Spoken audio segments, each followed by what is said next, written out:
بسم الله تفضل يا أخي. بسم الله الرحمن الرحيم. نحمده ونصلي على رسوله الكريم أما بعد. قال الإمام الأجل عبد الله بن المبارك: الإسناد من الدين، لولا الإسناد لقال من شاء ما شاء. لقد حصل لنا القراءة والسماع لصحيح البخاري عن شيخنا حافظ محمد سليم، وهو يرويه عن شيخه المحدث عبد الله ناصر الرحماني، وهو يرويه عن شيخه الجامع المعقول والمنقول المحدث حاكم علي الدهلوي، عن الشيخ أحمد الله البغدادي، عن الشيخ الكل في الكل نذير حسين المحدث الدهلوي، عن الشيخ محمد إسحاق الدهلوي، عن الشيخ عبد العزيز المحدث الدهلوي، عن الشيخ الشاه ولي الله المحدث الدهلوي. قال أخبرنا الشيخ أبو طاهر محمد بن إبراهيم القردي المدني قال أخبرنا أبي الشيخ إبراهيم بن حسن القردي المدني قال أخبرنا الشيخ أحمد بن محمد القشاشي قال أخبرنا الشيخ أحمد بن عبد القدوس الشنابي قال أخبرنا الشيخ محمد بن أحمد الرملي قال أخبرنا الشيخ زكريا بن محمد الأنصاري قال أخبرنا الشيخ الحافظ أبو الفضل أحمد بن حجر العسقلاني قال أخبرنا الشيخ إبراهيم بن أحمد التنوخي قال أخبرنا الشيخ أبو العباس أحمد بن أبي طالب الحجار قال أخبرنا الشيخ أبو عبد الله حسين بن أبي بكر المبارك الزبيدي عن الشيخ أبي البكر عبد الأول بن عيسى بن شعيب الهربي عن الشيخ أبي الحسن عبد الرحمن بن محمد الداودي عن الشيخ أبي محمد عبد الله بن أحمد السرخسي عن الشيخ أبي عبد الله محمد بن يوسف الكربلي عن أمير المؤمنين في الحديث سيد الفقهاء والمحدثين أبي عبد الله محمد بن إسماعيل البخاري الجعفي قال: باب قول الله تعالى: ونضع الموازين القسط ليوم القيامة وأن أعمال بني آدم وقولهم يوزن. فقال مجاهد: القسطاس العدل بالرومية، ويقال القسط مصدر المقسط وهو العادل، وأما القاسط فهو الجائر. قال حدثنا أحمد بن إشكاب قال حدثنا محمد بن فضيل عن عمارة بن القعقاع عن أبي زرعة عن أبي هريرة رضي الله تعالى عنه قال: قال النبي صلى الله عليه وسلم: كلمتان حبيبتان إلى الرحمن خفيفتان على اللسان ثقيلتان في الميزان سبحان الله وبحمده سبحان الله العظيم. وصلى الله على محمد وعلى آله وصحبه أجمعين. بارك الله فيك. إن الحمد لله نحمده ونستعينه ونستغفره ونعوذ بالله من شرور أنفسنا وسيئات أعمالنا، من يهده الله فلا مضل له ومن يضلل فلا هادي له، وأشهد أن لا إله إلا الله وحده لا شريك له، وأشهد أن محمدا عبده ورسوله. أما بعد فإن خير الحديث كتاب الله، وخير الهدي هدي محمد صلى الله عليه وسلم، وشر الأمور محدثاتها، وكل محدثة بدعة، وكل بدعة ضلالة، وكل ضلالة في النار. اللهم صل على محمد وعلى آل محمد كما صليت على إبراهيم وعلى آل إبراهيم إنك حميد مجيد. اللهم بارك على محمد وعلى آل محمد كما باركت على إبراهيم وعلى آل إبراهيم إنك حميد مجيد. سبحانك لا علم لنا إلا ما علمتنا إنك أنت العليم الحكيم. اللهم انفعنا بما علمتنا وعلمنا ما ينفعنا وزدنا علما نافعا. اللهم إنا نعوذ بك من علم لا ينفع، ومن قلب لا يخشع، ومن نفس لا تشبع، ومن عمل لا يرفع، ومن قول لا يسمع. اللهم آمين يا رب العالمين. صاحب الفضیلہ اخونا الفاضل محدث زمان شیخ عبداللہ ناصر رحمانی صاحب حفظہ اللہ اور شیخ الحدیث فضیلت الشیخ حافظ محمد سلیم صاحب اور دوسرے ان کے رفیق شیخ ضیاء الرحمان صاحب ضیاء الحق صاحب حافظہ اللہ اور اصحاب الفضیلہ المعہد السلفی کے اساتذہ گرامی منزلت اور اسی طرح اس مجلس میں تشریف فرما فضیلت مآب علماء کرام مشائخ اہل علم حضرات، عزیز طلبہ جنہوں نے اپنا انتظامی تعلیمی مرحلہ مکمل کیا ہے اور وہ درجہ فضیلت سے ماشاءاللہ فارغ ہو رہے ہیں، اور دیگر طلبہ المعہد السلفی تعلیمی و تربیہ جو اس معہد میں زیر تعلیم اور زیر تربیت ہیں، اور معزز و مکرم احباب گرامی جو مجلس میں تشریف فرما ہے، اس جیسے وقیر اور عظیم الشان علمی ادارے کے اندر اور فضیلت الشیخ عبداللہ ناصر حفظہ اللہ رحمانی کی موجودگی میں صحیح البخاری جیسی عظیم الشان کتاب کے متعلق کچھ عرض کرنا بہت بڑا اعزاز بھی ہے اور ایک کڑا امتحان بھی ہے۔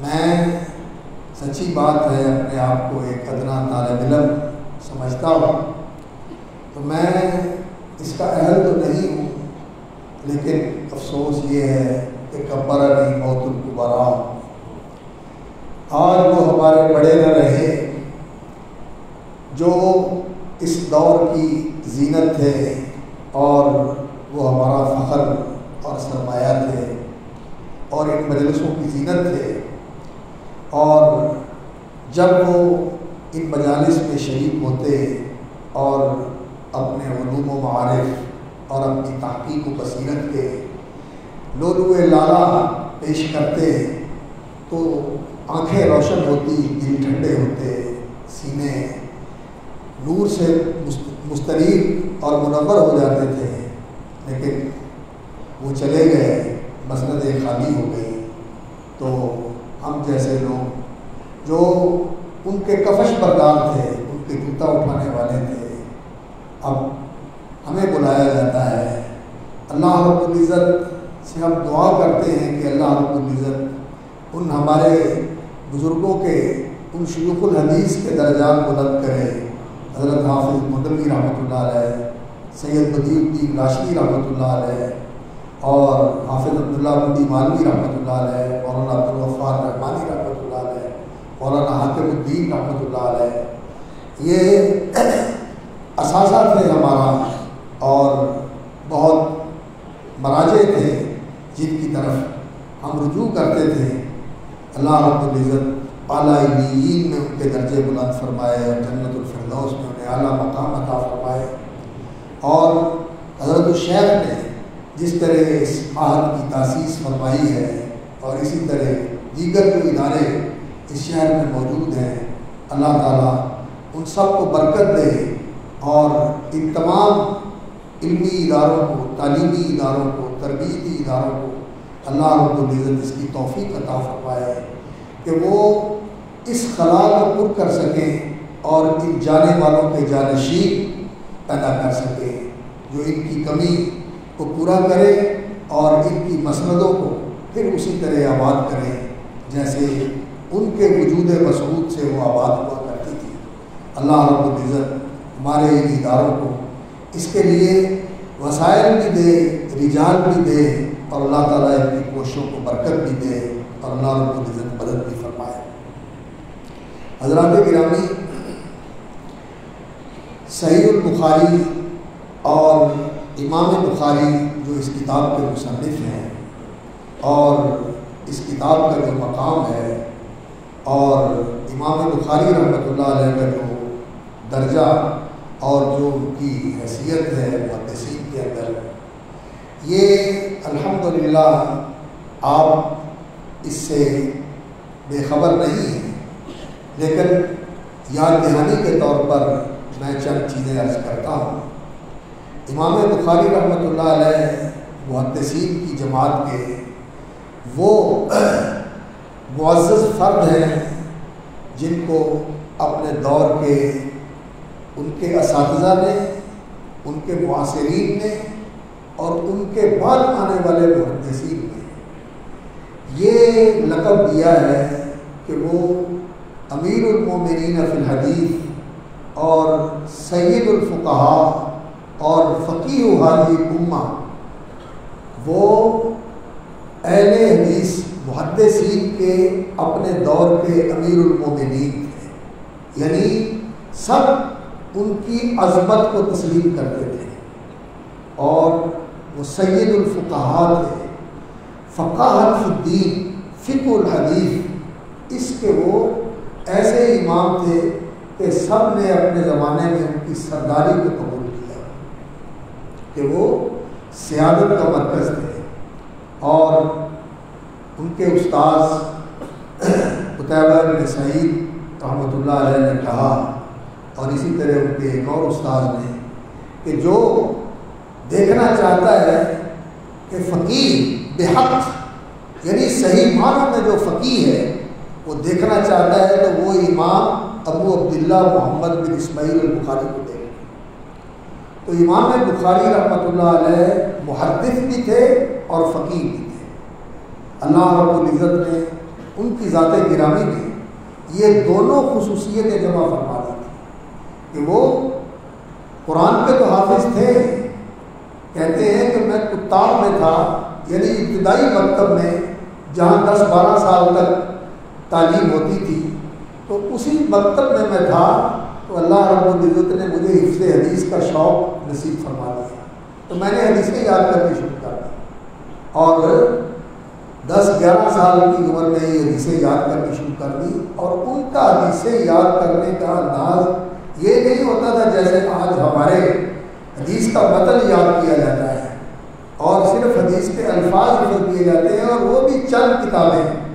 ان کا طریقہ یہ تھا کہ وہ حدیث مع سند حفظ کرتے تھے، اور جس سند کو حفظ کرتے تھے اس سند کے جو روات ہوتے تھے ان کے حالات کو بھی حفظ کرتے تھے، جیسا کہ امام بخاری رحمۃ اللہ علیہ کے استاذ محمد بن سلام البکندی کے بارے میں ذکر کیا گیا ہے کہ وہ بخارے میں امام بخاری کے استاد تھے، تو وہ اپنی مجلس میں بیٹھے تھے، سلیم بن مجاہد ایک ان کے واقف کار اہل علم تھے، وہ ان سے ملنے آئے، تو وہ کہنے لگے کہ اگر آپ تھوڑی دیر پہلے آتے تو میں ایک ایسا طالب علم جو نوعمر ہے وہ آپ کو دکھاتا جس کو 70,000 حدیثیں یاد ہیں، 70,000 حدیثیں یاد ہیں۔ تو وہ تو یہ بات سن کر بڑے مشتاق ہوئے کہ ایسے شخص کو دیکھنا چاہیے جسے 70,000 حدیثیں یاد ہیں۔ تو وہ پوچھتے پوچھاتے امام بخاری تک پہنچ گئے، تو کہنے لگے آپ ہی ہیں وہ جن کے بارے میں کہا جاتا ہے کہ آپ کو 70,000 حدیثیں یاد ہیں۔ تو امام بخاری رحمۃ اللہ علیہ نے فرمایا الحمدللہ مجھے 70,000 حدیثیں بھی یاد ہیں، اور جو ان کے راوی ہیں ان کی جائے ولادت کا بھی پتہ ہے، ان کے حالات کا بھی پتہ ہے، ان کی کنیت، ان کے نسب، ان کے خاندان کا بھی پتہ ہے، اور ان کی وفات کا بھی پتہ ہے کہ ان کی وفات کہاں ہوئی تھی۔ ایسے نہیں حدیثیں یاد کی، ان کا حدیثیں یاد کرنے کا یہ طریقہ تھا۔ تو امام بخاری رحمۃ اللہ علیہ ایسے حافظ الحدیث تھے، اور فقہ الحدیث اللہ اکبر۔ ایک ان کے ساتھی تھے، تو ان سے پوچھا گیا کہ امام بخاری کے بارے میں آپ کا کیا خیال ہے؟ تو کہنے لگے کہ امام بخاری اپنے استاد امام احمد بن حنبل سے بھی فقہ کے اندر بڑھ کر ہیں. فقہ اور حدیث دونوں کے اندر امام بخاری کا مرتبہ اپنے استاد امام احمد بن حنبل سے بھی بڑھ کر ہے. امام احمد بن حنبل وہ ہیں جن کا مذہب فقہی مذاہب کے اندر ایک معتبر مذہب ہے، اور اللہ رب العزت نے ان کی فقہ کو بہت زیادہ وسعت اور برکت عطا فرمائی ہے کہ وہ حدیث کی موافقت کے اندر تمام ائمہ سے بڑھ کر اللہ رب العزت نے ان کو حدیث کی موافقت کی سعادت نصیب فرمائی ہے. تو وہ ابو مصعب جو تھے ان کو کہنے لگے کہ آپ امام بخاری کے بارے میں یہ بات کہہ رہے ہیں لقد جاوزت الحد، آپ تو بڑے مبالغے سے کام لے رہے ہیں، حد سے تجاوز کر رہے ہیں. تو وہ امام مالک کے شاگرد تھے، تو وہ کہنے لگے کہ اگر آپ امام مالک کو دیکھتے تو اور آپ امام مالک کے ساتھ امام بخاری کا موازنہ کرتے تو آپ کہتے کہ دونوں ایک جیسے ہیں. یعنی ان کے زمانے کے لوگ ان کی فقاہت کے اس طرح قائل تھے کہ کوئی ان کو یہ کہہ رہا ہے کہ امام احمد سے بڑھ کر ہے اور کوئی ان کو کہہ رہا ہے کہ یہ امام مالک کے ساتھ ہے. اور بلکہ ان کے بارے میں یہ کہا گیا کہ یہ اپنے زمانے میں ایسے ہی تھے جیسے صحابہ کے زمانے میں عمر بن الخطاب رضی اللہ تعالیٰ. عمر بن الخطاب کو ہستی ہے جن کے بارے میں جن کو اللہ رب العزت نے اتنی دین کی گہری سمجھ عطا فرمائی تھی کہ انہوں نے بعض چیزوں کے بارے میں دینی مشورے دیے اور اللہ رب العزت نے ان کے مشورے کے مطابق قرآن نازل کر دیا. اور نبی صلی اللہ علیہ وسلم نے حضرت عمر کے بارے میں فرمایا کہ ان اللہ وعدہ الحق علی لسان عمر کی زبان پر اللہ نے حق رکھ دیا. تو علماء کہتے ہیں کہ بخاری اپنے زمانے میں ایسے ہیں جیسے صحابہ کا عمر. تو امام بخاری رحمۃ اللہ علیہ بہت بڑے محدث بھی تھے اور بہت بڑے فقیہ بھی تھے. اللہ اکبر. اور ان کی فقاہت کی اور ان کی حدیث کی مہارت کی جو عظیم نشانی ہے وہ یہ کتاب الجامع الصحیح المسند المختصر من حدیث رسول اللہ صلی اللہ علیہ وسلم و سننہ و ایامہ، یہ عظیم کتاب ہے. اس کتاب کو اللہ رب العزت نے ایسی قبولیت عطا فرمائی ہے اور اس کو ایسی اللہ رب العزت نے محبوبیت عطا فرمائی ہے کہ جب سے یہ لکھی گئی ہے اس وقت سے لے کر آج تک اہل علم کے ہاں یہ کتاب علمی اعتبار سے حدیث کے اندر سب سے اعلیٰ اور اونچی کتاب ہے. بلکہ امت کے علماء کا اتفاق ہے، اس بات کے اجماع ہے کہ اصح الکتب بعد کتاب اللہ، قرآن مجید کے بعد سب سے صحیح ترین کتاب وہ امام بخاری رحمۃ اللہ علیہ کی الجامع الصحیح اصح الکتب بعد کتاب اللہ. اور امام بخاری رحمۃ اللہ علیہ نے یہ جو کتاب لکھی تو اس کتاب کے اندر جو ان کی کوشش تھی، محنت تھی اور ان کا اہتمام تھا وہ بے مثال تھا. اللہ اکبر. کہتے ہیں کہ 6,000 حدیثیں میں نے جمع کی. 6 لاکھ حدیثیں میں نے جمع کی. 6 لاکھ حدیثیں. یہ بات سن کر بعض اوقات لوگوں کو الجھن ہوتی ہے کہ حدیثیں تو رسول اکرم صلی اللہ علیہ وسلم کی جو ہمارے پاس ہیں ان میں اگر ضیاف کو بھی جمع کر لیا جائے تو سب سے بڑا مجموعہ الجامع الکبیر کا ہے امام سیوطی رحمۃ اللہ علیہ کی، اور اس کی ترتیب دی ہے علامہ علی متقی الہندی رحمۃ اللہ علیہ کنز العمال کے اندر. تو وہ کو 48,000 حدیثیں بنتی ہیں. اور ہمارے پاس حدیث کی کتابوں کا جو بڑا مجموعہ ہے وہ مسند امام احمد ہے اور وہ 27,500 حدیثیں بنتی ہیں. تو امام بخاری رحمۃ اللہ علیہ نے 6 لاکھ حدیثیں کہاں سے جمع کر دی؟ اصل میں بات یہ ہے کہ ہم لوگ اہل علم کی جو اصطلاح ہے، جو ان کی ٹرمینالوجی ہے، ہم اس سے بے خبر ہیں، ہم اسے نہیں جانتے. اس وجہ سے ہم شبہ کا شکار ہو جاتے ہیں اور اسی بات کو لے کر کہ جی حدیثیں تو اتنے لاکھ تھی اور یہ اتنے لاکھ حدیثیں کہاں سے آ گئی تھی، اور یہ 3ری صدی کے اندر 194 میں امام بخاری رحمۃ اللہ علیہ پیدا ہوئے اور 256 میں فوت ہوئے ہیں. تو تیسری صدی کے اندر یہ لوگوں نے بنا کے حدیثوں کے اندر شامل کر دی تھی، تو وہ حدیثوں پر سے لوگوں کو بدگمان اور بد اعتماد کرتے ہیں، حدیثوں پر سے لوگوں کا اعتماد مجروح کرتے ہیں اس طرح کی بات کو لے کر۔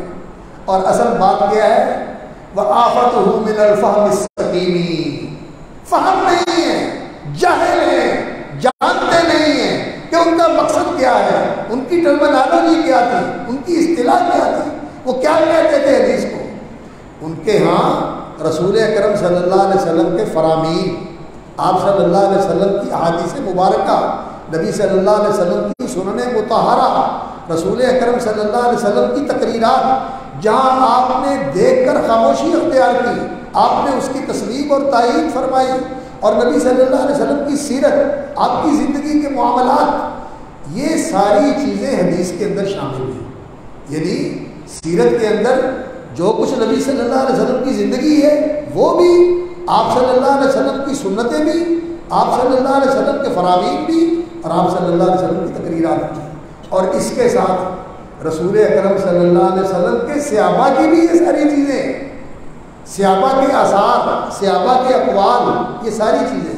یہ کیوں؟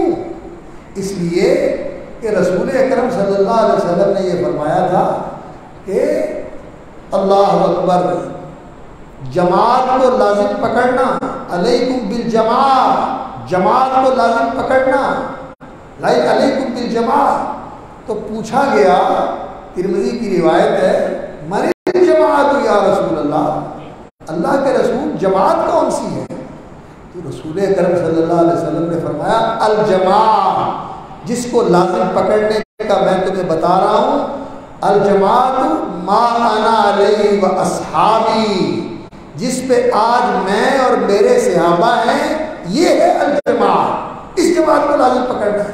تو نبی صلی اللہ علیہ وسلم نے صحابہ کی جماعت کو ہمارے لیے، رسول اکرم صلی اللہ علیہ وسلم نے الجماعت قرار دیا ہے کہ اس جماعت کے ساتھ آپ نے ہونا ہے، جس کے امام محمد رسول اللہ صلی اللہ علیہ وسلم ہے۔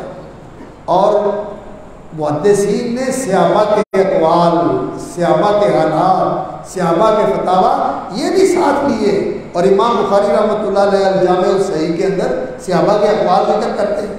حضرت عمر رضی اللہ تعالیٰ عنہ کا قول کتاب العلم میں ذکر کیا ہے، اہل علم کو مخاطب کر کے انہوں نے کہا تھا تسودوا قبل ان تفقهوا قبل ان تسودوا، تفقهوا قبل ان تسودوا، اللہ کے بندو ذمہ داریاں پڑھنے سے پہلے تفقهوا، دین کے اندر فقاہت پیدا کر لو۔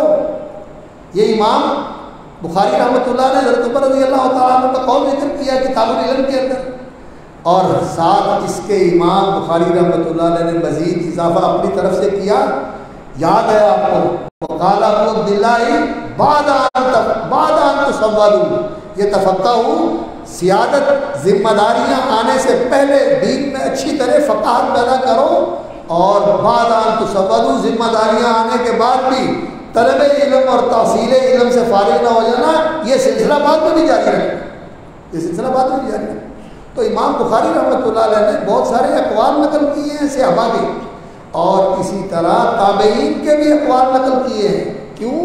اس لیے کہ رسول اکرم صلی اللہ علیہ وسلم نے اس امت کے لیے بہترین زمانہ جو قرار دیا ہے، زبان نبوت نے جو حق ترجمان ہے رسول اکرم صلی اللہ علیہ وسلم کی زبان اقدس، آپ نے فرمایا خیر الناس قرنی، بہترین لوگ اس دین کے ماننے والے، اس دین پہ چلنے والے میرے زمانے کے لوگ، ثم الذین یلونہم، یہ صحابہ ہیں، کبار صحابہ، السابقون الاولون، کبار صحابہ، اوساط صحابہ، صغار صحابہ، سارے یہ خیر الناس ہیں، پوری امت کے اندر یہ سب سے بہترین لوگ ہیں۔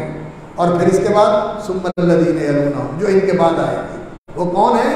والتابعون والذین اتبعوہم بإحسان، اللہ نے قرآن مجید میں ذکر کیا ہے، انصار اور مہاجرین اور سابقین اور الاولین کا ذکر کر کے والذین اتبعوہم بإحسان کا ذکر اللہ نے قرآن میں کیا ہے، اور نبی صلی اللہ علیہ وسلم نے فرمایا کہ صحابہ کے بعد یہ لوگ بہترین لوگ ہیں، ثم الذین یلونہم، پھر ان کے بعد وہ لوگ، اور راوی کہتے ہیں کہ اس کے بعد شاید نبی صلی اللہ علیہ وسلم نے چوتھے لوگوں کا بھی ذکر کیا۔ اس لیے صحابہ، التابعون، اتباع التابعین اور تبع الاتباع، صحابہ کے بعد 3 طبقے اور تابعین، اتباع التابعین اور تبع الاتباع، ان کے بھی اقوال اور ان کی روایات بھی محدثین جمع کرتے تھے۔ اور امام بخاری رحمۃ اللہ علیہ سے پہلے ان کے استاد امام ابو بکر ابن ابی شیبہ، ان کی کتاب المصنف ہے، اور اسی طرح ان کے بھائی عثمان ابن ابی شیبہ، ان کی کتاب بھی المصنف تھی، اور وہ مسند بھی تھی اور معلل بھی تھی، لیکن وہ ہم تک پہنچی نہیں ہے، لیکن مصنف ابن ابی شیبہ الحمدللہ موجود ہے۔ تو اس کے اندر آپ دیکھیں تو نبی صلی اللہ علیہ وسلم کی حدیث کے ساتھ صحابہ اور تابعین کے اقوال بھی جمع کیے ہوئے ہیں۔ مصنف عبدالرزاق میں بھی ایسے ہیں، سنن سعید ابن منصور میں بھی ایسے ہیں، یہ امام بخاری رحمۃ اللہ علیہ سے پہلے کی کتابیں ہیں۔ امام مالک رحمۃ اللہ علیہ کی الموطا وہ بھی پہلے کی ہے، اس میں بھی صحابہ کے اقوال اور تابعین کے اقوال نقل کیے ہوئے ہیں۔ اور اسی طرح جامع سفیان ابن عیینہ کی اور جامع سفیان ابن سعید الثوری کی، اسی طرح امام اوزاعی کی کتابیں، ان میں یہ چیزیں بھی ساتھ ہوتی تھیں۔ تو 6 لاکھ سے مطلب یہ ہے نبی صلی اللہ علیہ وسلم کے ساتھ فرامین اور آپ صلی اللہ علیہ وسلم کی سنن مطہرہ، اور اس کے بعد صحابہ کے اقوال، اس کے بعد تابعین کے اقوال، یہ سارے اکٹھے کیے تو امام بخاری رحمۃ اللہ علیہ نے جو کتابیں لکھی تھی، المسند الکبیر، الجامع الکبیر، التفسیر الکبیر، کتاب العلل اور اس طرح کی کتابیں، اس میں سارا کچھ جمع کیا ہوا تھا۔ تو 6 لاکھ حدیثیں ان کے پاس تھی، تو ان میں سے انہوں نے جمع کی یہ کتاب 16 سال لگا کر۔ اور اہتمام کیا تھا؟ اللہ اکبر، غسل کرتے، وضو کرتے، استخارہ کرتے، استخارے کی 2 رکعت پڑھ کے اللہ سے دعا کرتے، اپنی پوری تحقیق اور جستجو اور چھان بین اور پوری تحقیق و تنقیح کے بعد کہتے کہ میں اللہ سے دعا کرتا، اور جب تیقنت صحتہ، حدیث کی صحت کا مجھے یقین ہو جاتا، وثوق ہو جاتا، تو پھر میں اسے اس کتاب میں درج کرتا۔ اور اس کے لیے انہوں نے کیا کیا؟ اللہ اکبر، اس کا آخری مبیضہ، جو آخری اس کا نسخہ تھا تیار کرنے کے لیے، حرم مکی میں آئے اور ابواب اس کے مرتب کرتے رہے، لیکن ان ابواب کو عناوین بنا کر اس کتاب کے اندر حدیثوں کے اوپر عناوین قائم کرنے کے لیے انہوں نے ریاض الجنہ مسجد نبوی کا انتخاب کیا، جگہیں بھی بہترین منتخب کی اور اہتمام بھی یہ کیا، اور پھر اس کے بعد مزید اہتمام یہ کیا کہ اپنے اساتذہ کی خدمت میں پیش کیا، جیسے علامہ عقیلی رحمۃ اللہ علیہ نے اپنی کتاب الکامل میں لکھا ہے کہ علی بن مدینی کے پاس پیش کیا، یحییٰ بن معین کے پاس پیش کیا، احمد بن حنبل کے پاس پیش کیا۔ ان اساتذہ نے اس کی تصدیق اور تائید فرمائی کہ امام بخاری کا یہ کام بہت معتبر کام ہے۔ تو پھر اس اہتمام کے بعد اللہ رب العزت نے اس کتاب کو یہ مقام عطا فرمایا کہ امت کے علماء نے اتفاق کیا اس بات کے اوپر کہ اصح الکتب بعد کتاب اللہ الجامع الصحیح لامام البخاری، اور اس کا نام الجامع ہے، یعنی یہ دین کے جتنے مسائل، عملی عقیدے کے مسائل، عمل کے مسائل، عبادات سے تعلق رکھنے والے، معاملات سے تعلق رکھنے والے، جنگ جہاد سے تعلق رکھنے والے، معلومات سے تعلق رکھنے والے، ابتدائے آفرینش، ابتدائے خلق، بدء الخلق، انبیاء کے حالات، اسی طرح نبی صلی اللہ علیہ وسلم کی سیرت طیبہ، اسی طرح صحابہ کے مناقب و فضائل، یہ ساری چیزیں جو دینی معلومات سے تعلق رکھتی ہیں، اور پھر اسی طرح انسانوں کے معاملات، کتاب البیوع، کتاب الاجارہ، کتاب الحوالہ، کتاب الکفالہ، اور اسی طرح کتاب الخصومات اور کتاب اللقطہ، یہ جتنی کتابیں امام بخاری رحمۃ اللہ علیہ نے انسانی معاملات کی زندگی سے تعلق رکھنے والی ہیں، پھر زراعت سے متعلق کتاب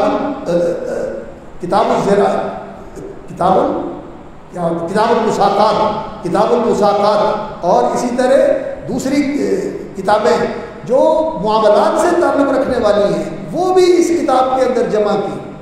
اور امام بخاری رحمۃ اللہ علیہ نے کتاب الاحکام کے اندر ریاست و حکومت کے مسائل، اصول فقہ کے مسائل کتاب الاحکام کے اندر، اور کتاب الاعتصام بالکتاب والسنہ کے اندر، کتاب العلم کے اندر اصول حدیث کے مسائل، اور کتاب الایمان کے اندر عقیدے کے مسائل، اور کتاب الفتن، اشراط الساعہ، یہ آنے والے فتنوں کے متعلق، اور اس دور کے جو مشہور فتنے تھے مشہور فتنے تھے، جہمیت عقل پرستی کا فتنہ، قدریت تقدیر کے انکار کا فتنہ، اور اسی طرح خارجیت مذہبی غلو اور تشدد اور جارحیت کا فتنہ، اور اسی طرح رافضیت، اور اسی طرح اہل الرائے جو نصوص کو نظر انداز کر کے اپنی عقل کے اوپر بنیاد رکھ کے دین کے اندر لوگوں کی باتوں کو بنیاد بنا کر ان سے تخریج کر کے مسائل کا حل پیش کرتے ہیں۔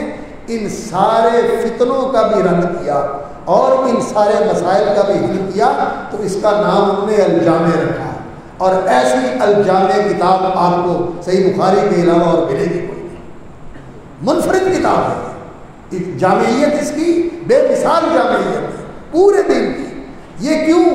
یہ اس لیے کہ امام بخاری رحمۃ اللہ علیہ سے پوچھا گیا کہ انسان کی زندگی میں دینی اعتبار سے جو مسائل اور ضروریات پیش آتی ہیں، کیا ان کا حل قرآن اور حدیث میں موجود ہے؟ تو رسول اکرم صلی اللہ علیہ وسلم کی حدیث کے یہ عالم اور امت کے یہ فقیہ حاضر الامہ، اس امت کے فقیہ برحق فقیہ، اللہ اکبر، کہنے لگے کہ ہاں دین کے جتنے مسائل انسان کی زندگی میں پیش آ سکتے ہیں اور ان کو رہنمائی کی ضرورت ہو سکتی ہے، ان سب کا حل قرآن اور حدیث میں موجود ہے۔ قرآن اور حدیث میں تمام مسائل کا حل موجود ہے۔ تو وہ کہنے لگے کہ کیا جانا بھی جا سکتا ہے؟ انہوں نے کہا موجود ہے تو جانا بھی جا سکتا ہے الحمدللہ۔ تو امام بخاری رحمۃ اللہ علیہ نے، لوگ یہ کہتے تھے حدیثیں تو چند ایک ہیں، صرف ان کے اندر جو چیزیں آئی ہیں وہ تو حدیثوں میں آ گئی، اور باقی تو لوگوں کی جو فتاوا جات ہے ان کو بنیاد بنا کر، جیسے شاہ ولی اللہ رحمۃ اللہ علیہ نے فرمایا ہے کہ اہل الرائے کا طریقہ یہ ہے کہ اپنے اساتذہ کے فتووں کو بنیاد بنا کر ان کے اوپر تحریر کرتے ہیں۔ تو امام بخاری رحمۃ اللہ علیہ نے اس کی تردید کی، اور اس کے مقابل میں رسول اکرم صلی اللہ علیہ وسلم کی احادیث مبارکہ، اور باقی رہ گئے صحابہ کے اقوال اور تابعین کے اقوال، ان کو بنیاد نہیں بنایا امام بخاری رحمۃ اللہ علیہ نے۔ نقطے کی بات یہ ہے، لوگ اہل رائے نے اپنے اساتذہ کی باتوں کو بنیاد بنایا۔ امام بخاری رحمۃ اللہ علیہ کہتے ہیں کہ میں نے کتاب و قضایا صحابہ و تابعین 18 سال کی عمر میں لکھی، اور صحابہ اور تابعین کے جو اقوال میرے پاس ہیں ان میں سے ہر ایک کا استدلال قرآن سے کہاں سے ہے، حدیث سے کہاں سے ہے، یہ بھی مجھے معلوم ہے۔ یہ اتحاد ہے امام بخاری، یہ اصل چیز ہے کہ امام بخاری رحمۃ اللہ علیہ نے فرمایا کہ ہم ان کی بات کو قرآن اور حدیث کی سند کے بغیر قبول نہیں کرتے کہ یہ قرآن فلاں نے کہی ہے، اس لیے کہ علم تو قال اللہ اور قال رسول اللہ، علم قال اللہ اور قال رسول اللہ ہے۔ تو اہل الرائے کا مکتب فکر اور اسی طرح جو عقلیت پرستوں کا نقطہ نظر تھا، جامعہ اور معتزلہ، اور اسی طرح تقدیر کا انکار کرنے والے عقل پرست لوگ، یہ کوئی تقدیر نہیں ہے، معاملہ اسی طرح ہی ہے۔ تو امام بخاری رحمۃ اللہ علیہ نے ان فتنوں کا بھی رد کیا، اور خارجیت کا فتنہ اور رافضیت کا فتنہ اس دور میں بھی تھا، آج کے دور میں بھی ہے، تو ان تمام فتنوں کا بھی امام بخاری رحمۃ اللہ نے رد کیا۔ تو اس لحاظ سے یہ کتاب واقعتاً دین کی جامع ترین کتاب ہے۔ اور پھر یہ المسند ہے، الجامع ہے، اور اس میں صحیح حدیثیں جمع کی ہیں، کمزور حدیثیں نہیں جمع کی۔ جو مسند جو حدیث ہے وہ تو ساری حدیثیں ہیں، ساری حدیثیں صحیح ہیں، سب معتبر اور مقبول اور مستند ہیں۔ اور جو معلق بغیر سند کے لے کے آئے ہیں وہ بعض تو ایسی ہیں جن کو دوسری جگہ انہوں نے مسند ذکر کیا ہے، متصل نقل کیا ہے، اور بعض ایسی ہیں جو علماء نے ان کا دوسری جگہ پر جہاں وہ ذکر کی گئی ہیں، خاص طور پر امام ابن حجر رحمۃ اللہ علیہ نے تغلیق التعلیق کے اندر ان سب کی وضاحت کر دی کہ یہ کہاں کہاں منقول ہیں۔ ان میں سے بعض تو کمزور ہیں لیکن بے اثر وہ بھی نہیں ہے، لیکن جو مسند حدیث ہے یہ اصل شرط ہے امام بخاری رحمۃ اللہ علیہ کی، وہ ساری کی ساری حدیثیں صحیح ہے۔ اور یہ صحت بھی کیسی ہے، امام الحرمین اور اسی طرح ایک دوسرے عالم ان کے بعد کے، وہ کہتے ہیں کہ اگر کوئی آدمی یہ کہہ دے کہ صحیح بخاری کے اندر جو مرفوع متصل احادیث ہیں ساری کی ساری صحیح ہیں، نبی صلی اللہ علیہ وسلم سے ثابت ہیں، یہ نبی صلی اللہ علیہ وسلم کا فرمان ہے جیسے بخاری میں لکھا ہوا ہے، اگر ایسے نہ ہو تو میری بیوی کو طلاق، یعنی اس نے ان احادیث کی صحت کے ساتھ اس چیز کو معلق کر دیا کہ اگر یہ صحیح نہ ہو تو میری بیوی کو طلاق۔ امام الحرمین رحمۃ اللہ علیہ نے فرمایا کہ ہم یہ فتویٰ دیتے ہیں کہ اس کی بیوی اس کے حمایت عقد میں رہے گی، وہ اس کے نکاح میں رہے گی، اس کو طلاق نہیں ہو سکتی، اس لیے کہ واقعتاً جن حدیثوں کو امام بخاری نے صحیح کہا ہے یہ حقیقت میں صحیح ہے، یہ واقعہ میں صحیح ہے، ان کے بارے میں کچھ شک و شبہ نہیں ہے، اور ان کی صحت بھی ایسی ہے کہ قطعی اور یقینی ہے۔ اور یہ جو آج کے دانشور اور مفکر اور سکالر یہ کہتے ہیں کہ جی سنت تو چند ایک چیزیں ہیں اور باقی احادیث تو تاریخ ہیں، خدا کی قسم یہ لوگ محروم ہیں، یہ مشعوم لوگ ہیں، منحوس لوگ ہیں، یہ جنہوں کو دین کا شعور نہیں ہے اور بیٹھ گئے ہیں یہ لوگوں کی رہنمائی کرنے کے لیے، لوگوں کو گمراہ کر رہے ہیں۔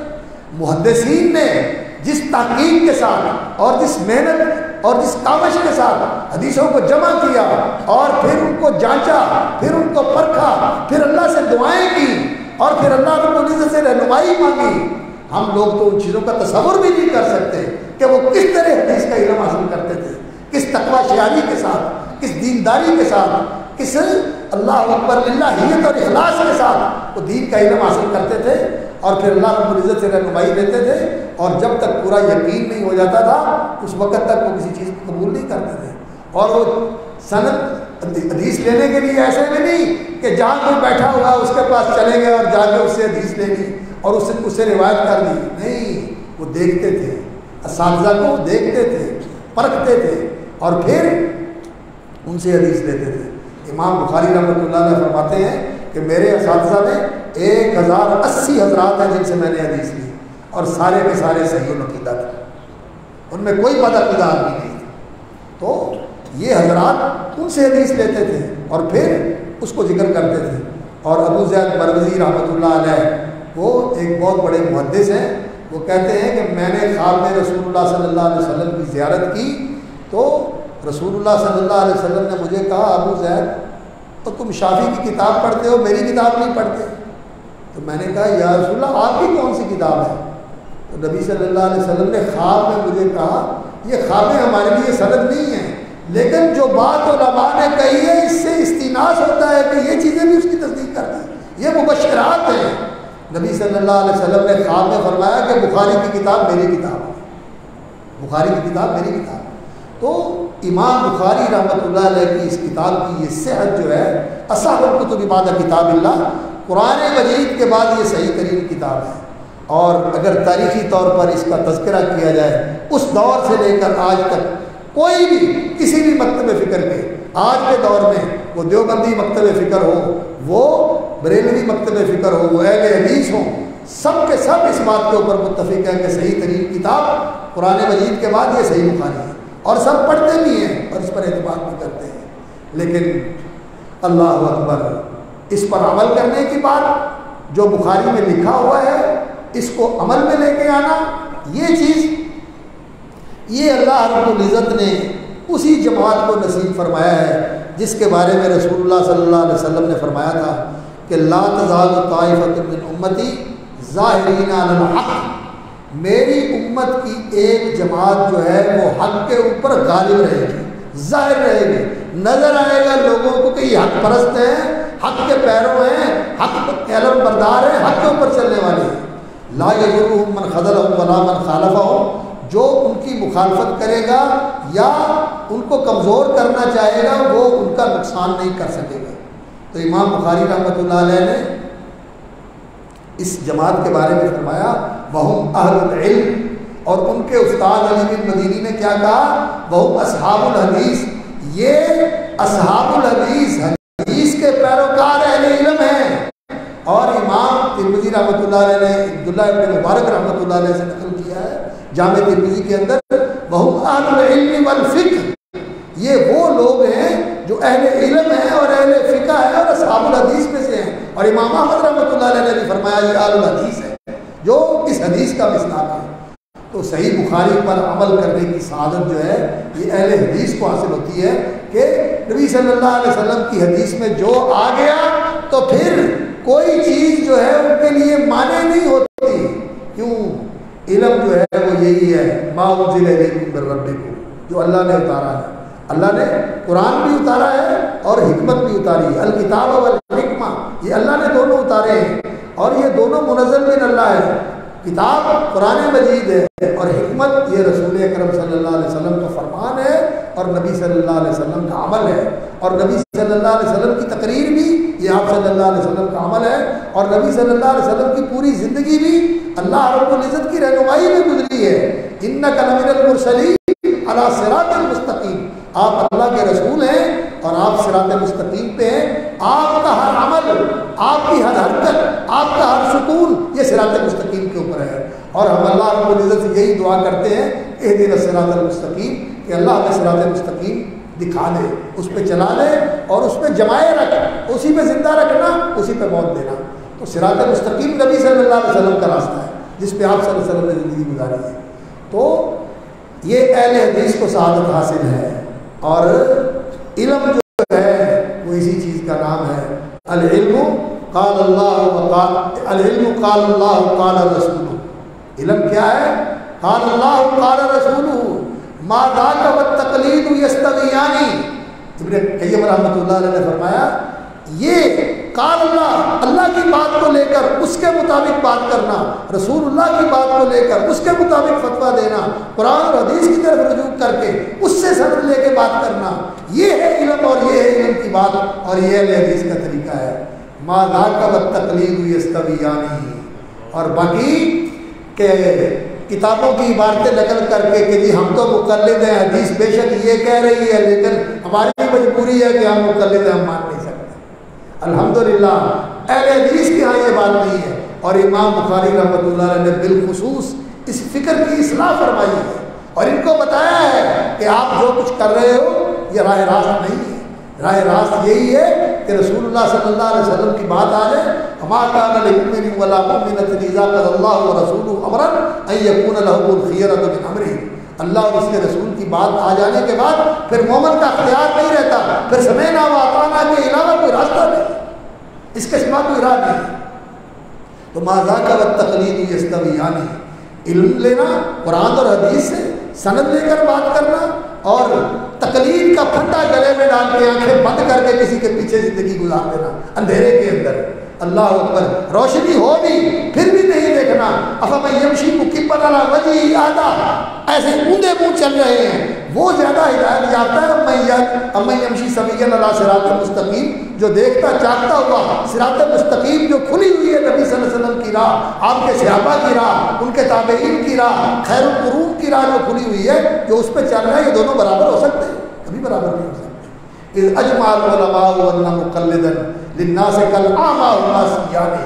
علماء کا اجماع ہے اس بات کے اوپر کہ لوگوں کا مقلد تقلید کرنے والا، اللہ اکبر، اس نے تو اپنی آنکھوں پہ پٹی باندھی ہوئی ہے، وہ اندھا بنا ہوا ہے، باوجود اس کے کہ وہ طالب علم ہے، علم کی بصیرت رکھتا ہے، لیکن پھر آنکھیں بند کر کے کہتا ہے کہ میں مقلد ہوں.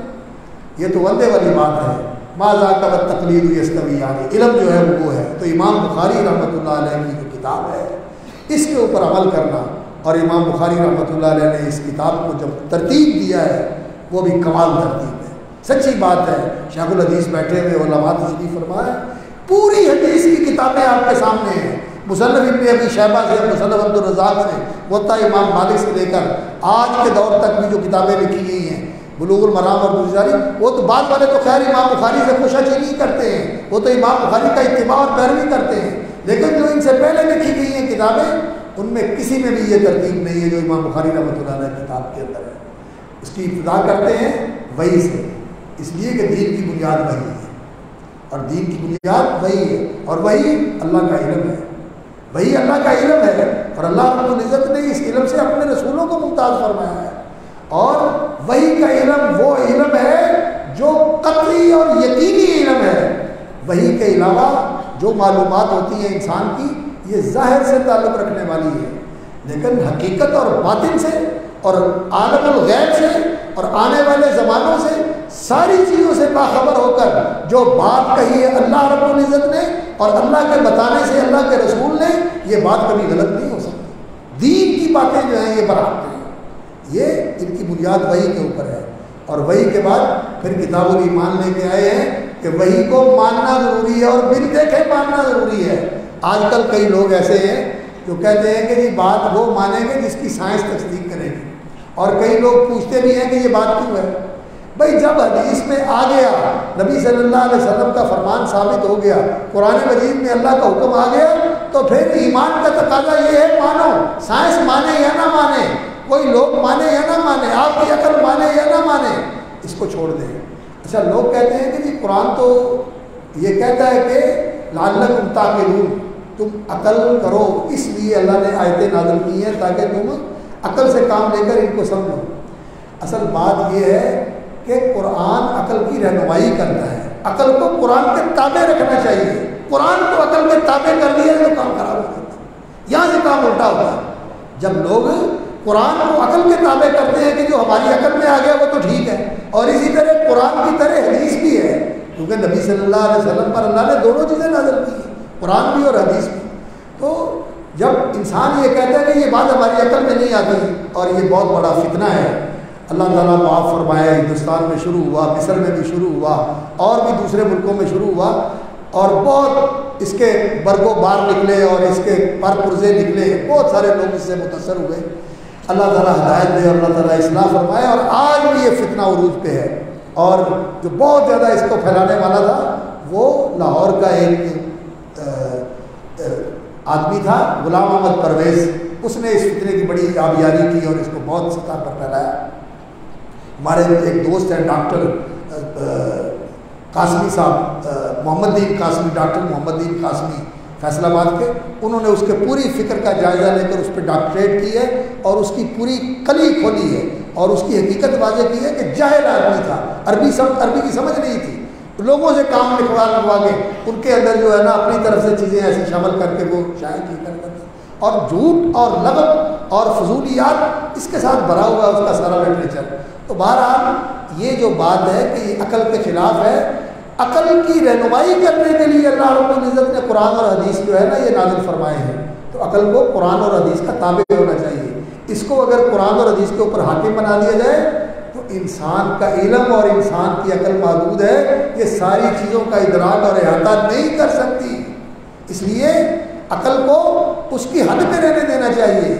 اور ایک بہت بڑے عالم تھے اور وہ فلسفی بھی تھے، وہ کہنے لگے عقل کی بات کیا کرتے ہو، عقل کو تو اپنی گرہ کی عقل نہیں ہے، عقل کو تو اپنا پتہ نہیں کہ میں کیا چیز ہوں۔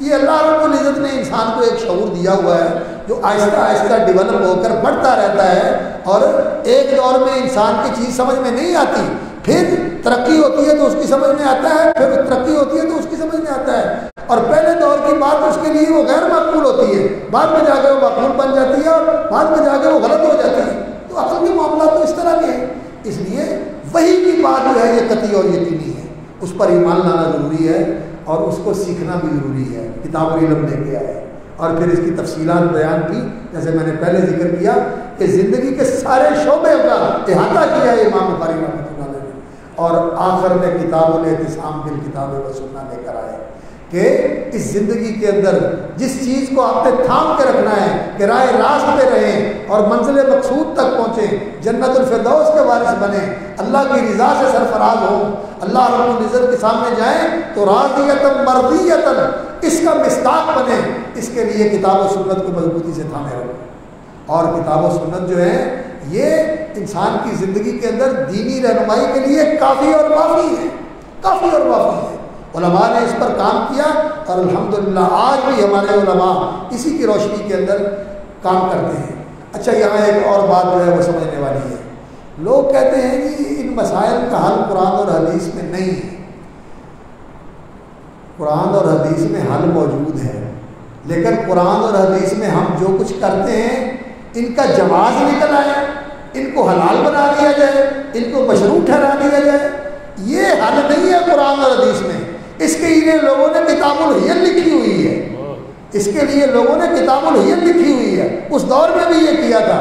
تو امام بخاری رحمۃ اللہ علیہ نے اس کتاب میں کتاب الحیل کا بھی ذکر کیا ہے، ماں اہل حدیث ہے دغارا نشناسے باقول نبی چونو چرارا نشناسے، صد شکر کے کتاب الحیل نہ خواندہ ہے۔ قاضی طلحہ محمد پشاوری رحمۃ اللہ علیہ کا بڑا لمبا قصیدہ ہے، ہم نے کتاب الحیل نہیں پڑھی اور نہ ہم کتاب الحیل کو جانتے ہیں۔ اس دور میں بھی کتاب الحیل لکھی گئی اور آج بھی ہیلے اور حوالے چلتے ہیں۔ تو آپ یہ کہیں گے کہ اس کو آپ جائز کر دیں، جائز تو نہیں ہوگا۔ ہاں اللہ رب العزت نے جو جائز اور حلال رکھا ہے اس پہ قناعت کریں، اللہ اس میں برکت کر دے گا۔ حلال کے اندر اتنی کفایت ہے کہ حرام کی ضرورت نہیں رہے۔ اور اس کے لیے کس چیز کی ضرورت ہے؟ ایمان کی۔ اس کے لیے ضرورت ہے ایمان بالآخرت کی۔ اس کے لیے اس بات کی ضرورت ہے، اس یقین کی کہ زندگی صرف یہی نہیں، زندگی آخرت کی زندگی ہے۔ ان الدار الاخرۃ لہی الحیوان، اصل زندگی وہ ہے، وہ کہیں برباد نہ ہو جائے۔ اللہ اکبر۔ فرمایا جو من احب آخرتہ، جو اپنی آخرت سے محبت رکھتا ہے دنیا کا نقصان برداشت کر لیتا ہے، اور جو دنیا سے محبت کرتا ہے آخرت کا نقصان کر بیٹھتا ہے۔ ازرہ بآخرت ہی، آخرت برباد کر بیٹھتا ہے۔ اور آج دنیا سچی بات ہے آخرت کو فراموش کر کے اسے بھول کر کسی دنیا کے پیچھے لگی ہوئی ہے، اور پتہ بھی ہے، جانتے بھی ہیں کہ یہ غلط ہے۔ لوگ پوچھتے ہیں تو حیران ہوتے ہیں کہ سارے کام ہی آج دین سے ہٹ کر ہوتے ہیں۔ بہرحال دین کے اندر حل موجود ہے، لیکن حل یہ نہیں ہے کہ ہر حرام کو حلال کر لیں اور ہر حرام کے لیے جواز کی کوئی نہ کوئی شکل نکال لیں۔ یہ دین کے اندر حل نہیں ہے۔ دین کے اندر تو جو حل ہے وہ یہ ہے کہ جو اللہ رب العزت کی حدود ہیں، جو اللہ رب العزت کے اوامر ہیں ان کی پابندی کریں اور محرمات سے اجتناب کریں، محرمات کی طرف نہ جائیں۔ اس میں اللہ رب العزت نے برکت رکھی ہوئی ہے۔ تو کتاب الاعتصام بالکتاب والسنہ آخر میں لے کے آئے، اور اس کے بعد کتاب التوحید لے کے آئے۔ کتاب التوحید لے کے آئے امام بخاری رحمۃ اللہ علیہ، اور کتاب التوحید اللہ اکبر آخر میں لانے کا مقصد یہ ہے کہ دین کا حاصل یہ ہے کہ انسان کی توحید خالص بنے، انسان سچا اور مخلص موحد بن جائے، سچا موحد بن جائے، صادق اور مخلص۔ اور توحید کی جتنا اس کا پھیلاؤ اور جتنا اس کا شمول اور اس کی گہرائی ہے، اس پوری کو سمجھ کر اس کے مطابق اللہ کی توحید کو ماننے والا، اللہ کی ذات میں اللہ کی توحید۔ الواحد الاحد، وہ ایک اور اکیلا ہے، یکتا ہے، تنہا ہے، اس کے ساتھ کوئی دوسرا شریک نہیں۔ اور اللہ کے اسماء میں جو اسم اللہ رب العزت کے لیے ہے اس معنی میں اور اس حیثیت میں وہ کسی اور کے لیے نہیں ہے، وہ اللہ کے لیے خاص ہے۔ اسماء الحسنی اللہ رب العزت کے لیے ہے، اور اللہ رب العزت کی صفات جو اللہ کی صفتیں ہیں ان میں بھی اللہ کے ساتھ کوئی شریک نہیں ہے۔ اور جو اللہ کے حقوق ہیں اس کے سامنے تعظیماً کھڑے ہونا، اس کے سامنے سر جھکا کے، کمر جھکا کے خضوع اور عاجزی کا اظہار کرنا، اور اس کے سامنے جبین نیاز زمین پر رکھ کے سجدہ ریز ہونا، یہ اللہ کا حق ہے۔ نظر دینا اللہ کا حق ہے۔ کام کے اندر برکت کے لیے اس کا نام لے کے کام کرنا اور اس کی مدد چاہنا، اس کی برکت چاہنا، یہ سب اللہ کے حق ہیں۔ اللہ کے حکم میں کسی کو شریک نہیں کرنا۔ اور نبی صلی اللہ علیہ وسلم نے حضرت معاذ کو بھیجا تھا اور کہا تھا کہ سب سے پہلے جا کر ان کو کس چیز کی دعوت دینی ہے؟ فَادْعُوهُمْ إِلَىٰ أَن يُوَحِّدُوا اللَّهَ۔ یہ امام بخاری حدیث اس کتاب میں لے کے آئے۔ لوگ کہتے ہیں توحید کا لفظ ہی نہیں ہے قرآن اور حدیث میں۔ ارے بھائی پڑھو تو تمہیں پتہ چلے نا، تم تو ایسے عبور کرتے ہو، مرور کرتے ہو، اور وہ بھی بس اللہ ہی رحم کرے کہ نہ سننے والے کو خبر تھا نہ پڑھنے والے کو خبر، ایسے مرور ہو جاتا ہے۔ حدیثیں پڑھنے کا حق یہی ہے کہ ان کو توجہ کے ساتھ اور بالکل اہتمام کے ساتھ پڑھا جائے اور گہری سمجھ کے ساتھ پڑھا جائے۔ اللہ رب العزت ایسے پڑھنے پڑھانے کی ہمیں توفیق عطا فرمائے۔ تو توحید آخر میں لے کے آئے ہیں، اور توحید کے آخر میں توحید الاسماء والصفات، یعنی اللہ رب العزت کے جو نام ہیں ان کا ثابت کرنا، اللہ رب العزت کے لیے ان ناموں کو ثابت کرنا یہ لازم ہے۔ ان پر ایمان لانا اور ان کی تصدیق کرنا اور ان کو قبول کرنا، اور جو صفتیں اللہ رب العزت کی ہیں ان صفتوں کو بھی ماننا کہ اللہ ان سے متصف ہے، جو کمال کی اور خوبی کی اور جلال کی اور جمال کی صفات اللہ رب العزت کی ہیں، ان کو ماننا کہ اللہ ان سے متصف ہے۔ لیکن اس میں ایک چیز سمجھنے والی ہے، اور وہ کیا؟ اللہ اکبر، کہ اللہ رب العزت کی جو صفت ہے اور اللہ رب العزت کا جو نام ہے اس کے اندر ہم نے تشبیہ سے بچنا ہے کہ جیسے اللہ کے لیے ہے ویسے کسی اور کے لیے، جیسے کسی اور کے لیے ویسے ہی اللہ کے لیے نہیں، تشبیہ کے بغیر۔ لیس کمثلہ شیء، اللہ رب العزت کی مانند کوئی چیز نہیں۔ تشبیہ اس کی کلی نفی کرنی ہے۔ اور اللہ رب العزت نے جن ناموں کا اثبات کیا ہے، جن صفات کا اثبات کیا ہے، ان کو ماننا ہے ایسے ہی جیسے اللہ نے کہہ دیا، اللہ کے رسول صلی اللہ علیہ وسلم نے کہہ دیا، قرآن میں آ گیا، حدیث میں آ گیا، اس کو اسی طرح ماننا ضروری ہے، لیکن تمثیل کے بغیر اور اس کی کیفیت اور کنہ کے بغیر، ایسے نہیں جیسے کسی دوسرے کے اندر یہ صفت ہے، تمثیل کے بغیر اور اس کی کنہ اور کیفیت کے جانے کے بغیر، اس کی حقیقت بھی ہمیں ماہیت بھی معلوم نہیں اور اس کی کیفیت بھی معلوم نہیں۔ کما یلیق بجلالہ وعظمت شانہ، اللہ رب العزت کے جلال اور اس کی عظمت شان کے جیسے لائق ہے، وہ اس طرح اس کی صفت ہے۔ اس کی حقیقت کیا ہے ہم نہیں جانتے، اس کی کیفیت کیا ہے ہم نہیں جانتے، وہ کسی کی طرح ہے نہیں، ایسی کوئی نہیں ہو سکتی اللہ کی صفت جو کسی کی طرح ہو، مثل کے بغیر اور اس کی کیفیت اور اس کی کنہ کو جانے بغیر اللہ کی صفات کو ثابت کرنا، اور اللہ کی ربوبیت کی توحید، اس کی الوہیت کی توحید، یہ ساری توحیدیں ماننے کی ضرورت ہے۔ وقت تھوڑا ہے اس لیے بات مختصر کرتا ہوں۔ لوگوں نے اس توحید کے اندر ایسی انحراف کیا ہے اور تعریف کی ہے، کئی لوگوں نے توحید اس چیز کو بنا دیا کہ انہوں نے اللہ رب العزت کے اسماء و صفات کا انکار کر دیا۔ اللہ کا اسم بھی کوئی نہیں ہے اور اللہ رب العزت کے اسم جو ہیں وہ ایسے نہیں ہے کہ ان سے اللہ کی صفت ثابت ہوتی ہو، یہ بطور علم کے ہے، لیکن اس سے اللہ رب العزت کی صفت ثابت نہیں ہوتی، اور اللہ رب العزت کی صفات کا بھی انکار کر دیا۔ یہ اللہ رب العزت کی اس اسماء اور صفات کا انکار کر کے نعوذ باللہ اللہ رب العزت کی تعطیل کرتے ہیں، یعنی یہ تو ایک ایسی ہستی کو مانتے ہیں جس کا وجود ہی نہیں ہے، خیالی اور فرضی وجود ہے اس کا، تو یہ توحید غلط ہے۔ اور کئی لوگوں نے توحید کا ایسا تصور اپنایا، وہ کہتے ہیں کہ توحید یہ ہے کہ ساری کائنات کے اندر وہی ہے جدھر دیکھو تو ہی تو ہے، لا حول ولا قوت الا باللہ سبحانہ و تعالی عما یصفون۔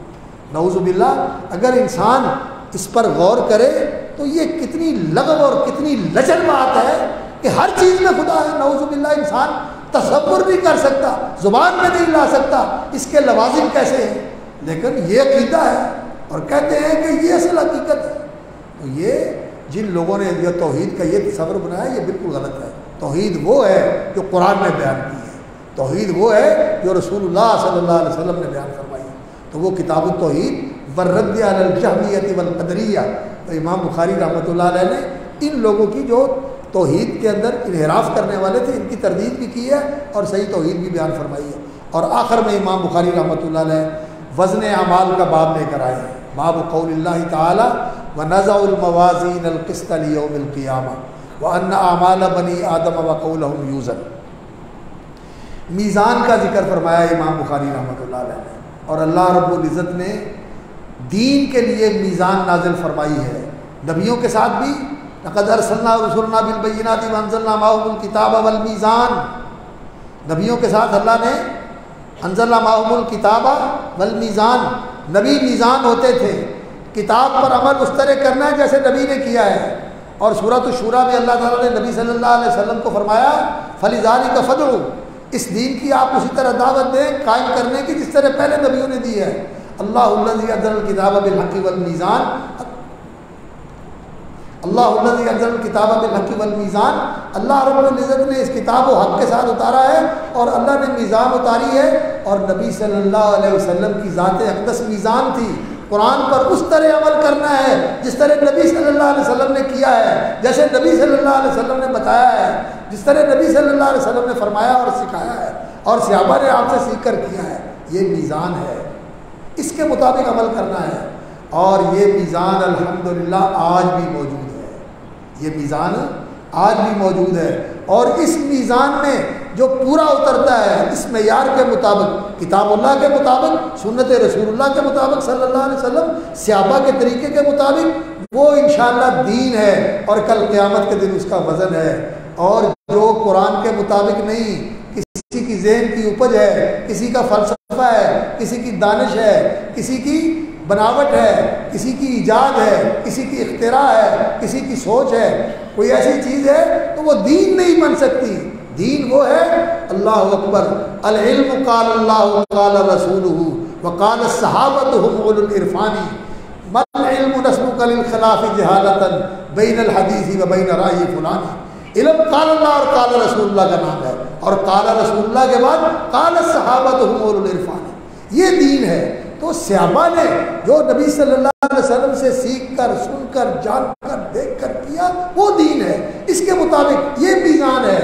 اور جیسے میں نے پہلے عرض کیا کہ مان علیہ مصحابی، یہ میزان ہے، اس کے مطابق دین ہے. آخر میں یہ بات لے کے آئے، اور امام بخاری رحمۃ اللہ علیہ نے جہاں یہ بتایا، پہلے حدیث لے کے آئے نیت کی کہ عمل کی ابتدا ہوتی ہے نیت سے. بندہ ارادہ کرتا ہے، ارادہ کرتا ہے، پھر عزم کرتا ہے، پھر پختہ ارادہ کر کے ایک چیز کو سر انجام دیتا ہے.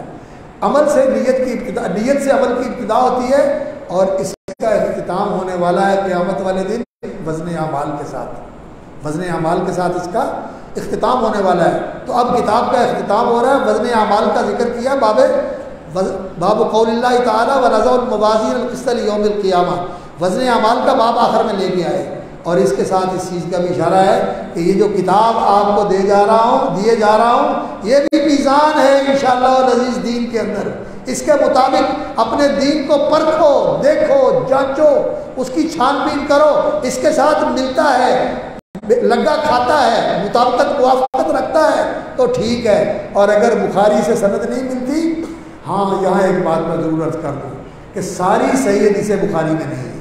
بخاری میں اصول ہیں، بخاری میں مبادی ہیں، بخاری میں اساسیات ہیں، اور باقی صحیح حدیثیں صحیح مسلم میں کئی اضافی حدیثیں ہیں، جامع ترمذی میں ہیں، سنن نبی داؤد میں ہیں، دوسری حدیث کتابوں میں ہیں جو صحیح ہوں، اسی طرح صحیح ہوں جس طرح امام بخاری رحمۃ اللہ علیہ نے صحت کا اہتمام کیا ہے. وہ دین کے اندر حجت ہیں، اور جو کمزور ہیں وہ حجت نہیں ہیں. امام بخاری رحمۃ اللہ علیہ کہتے ہیں کہ مجھے 1,00,000 صحیح حدیثیں یاد ہیں، اور صحیح حدیثوں کو محفوظ رکھنے کے لیے 2,00,000 غیر صحیح بھی یاد کی ہوئی ہیں.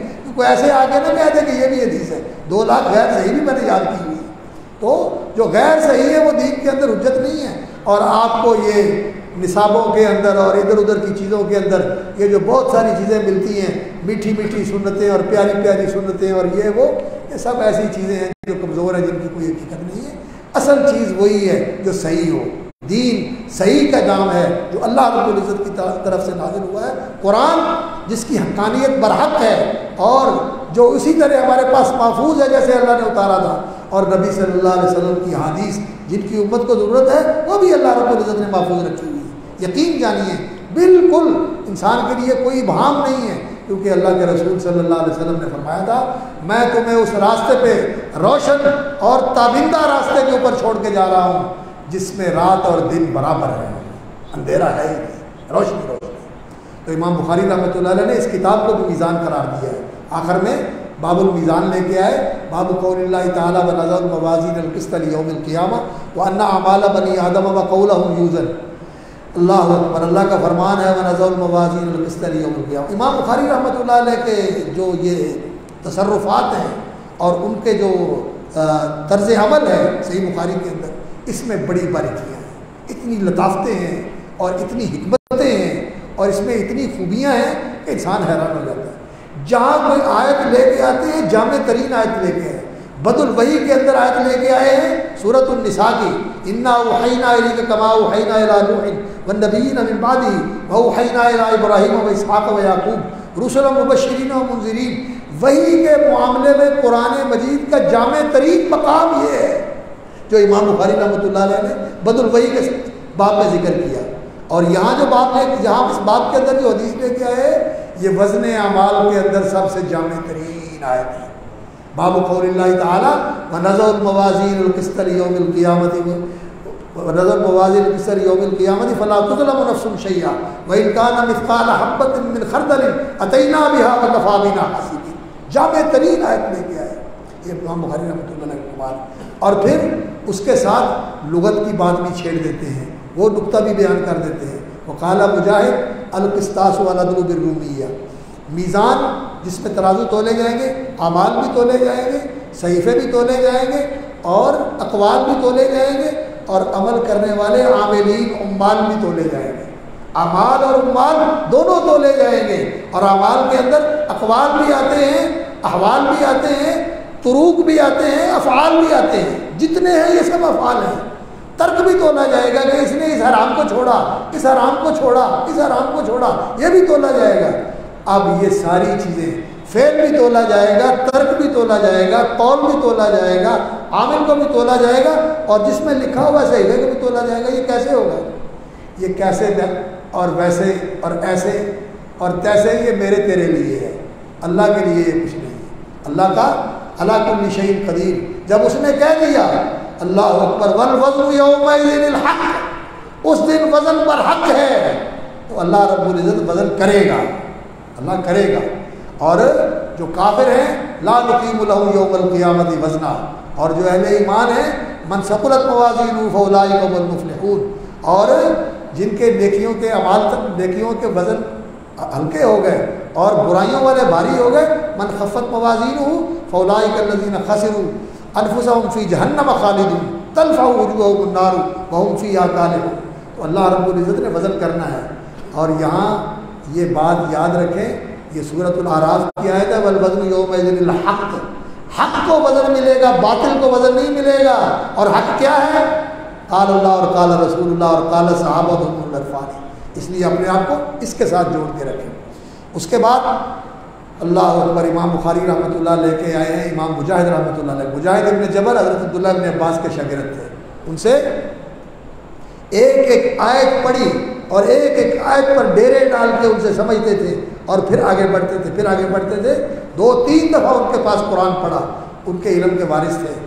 اور وہ کہتے ہیں القسطاس العدل بالرومیہ، اللہ رب العزت نے سورۃ الشعراء میں فرمایا اوفوا الکیل ولا تکونوا من المخسرین وزنوا بالقسطاس المستقیم۔ القسطاس بھی سبھی قرات ہے، قسطاس بھی قرات ہے، قسطاس بھی قرات ہے، تو وہاں ہے وزنوا بالقسطاس المستقیم۔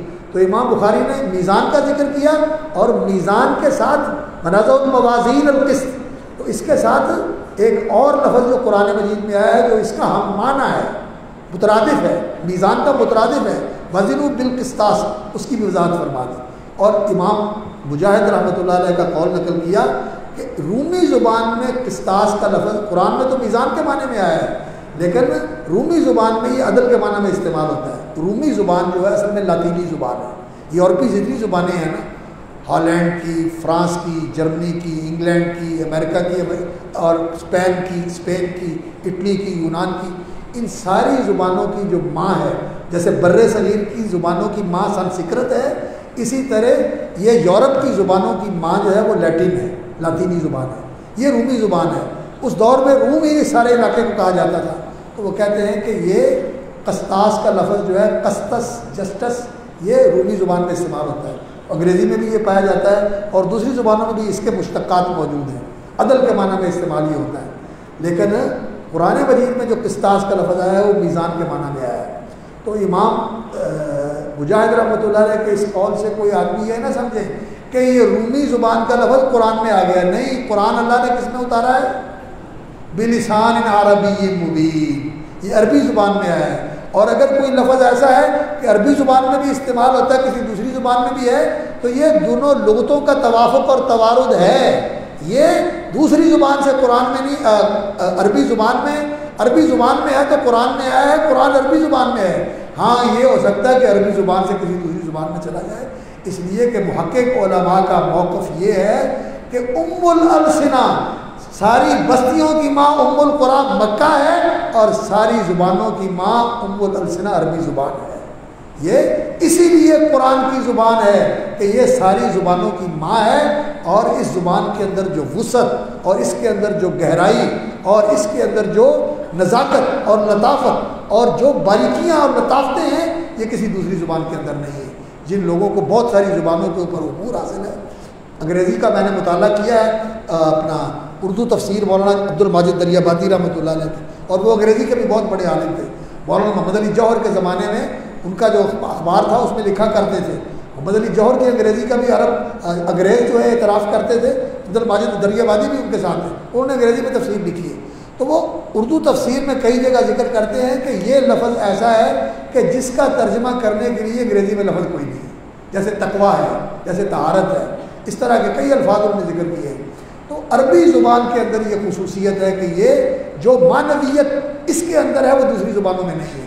اسی لیے اللہ رب العزت نے قرآن کے لیے اس زبان کو منتخب کیا ہے.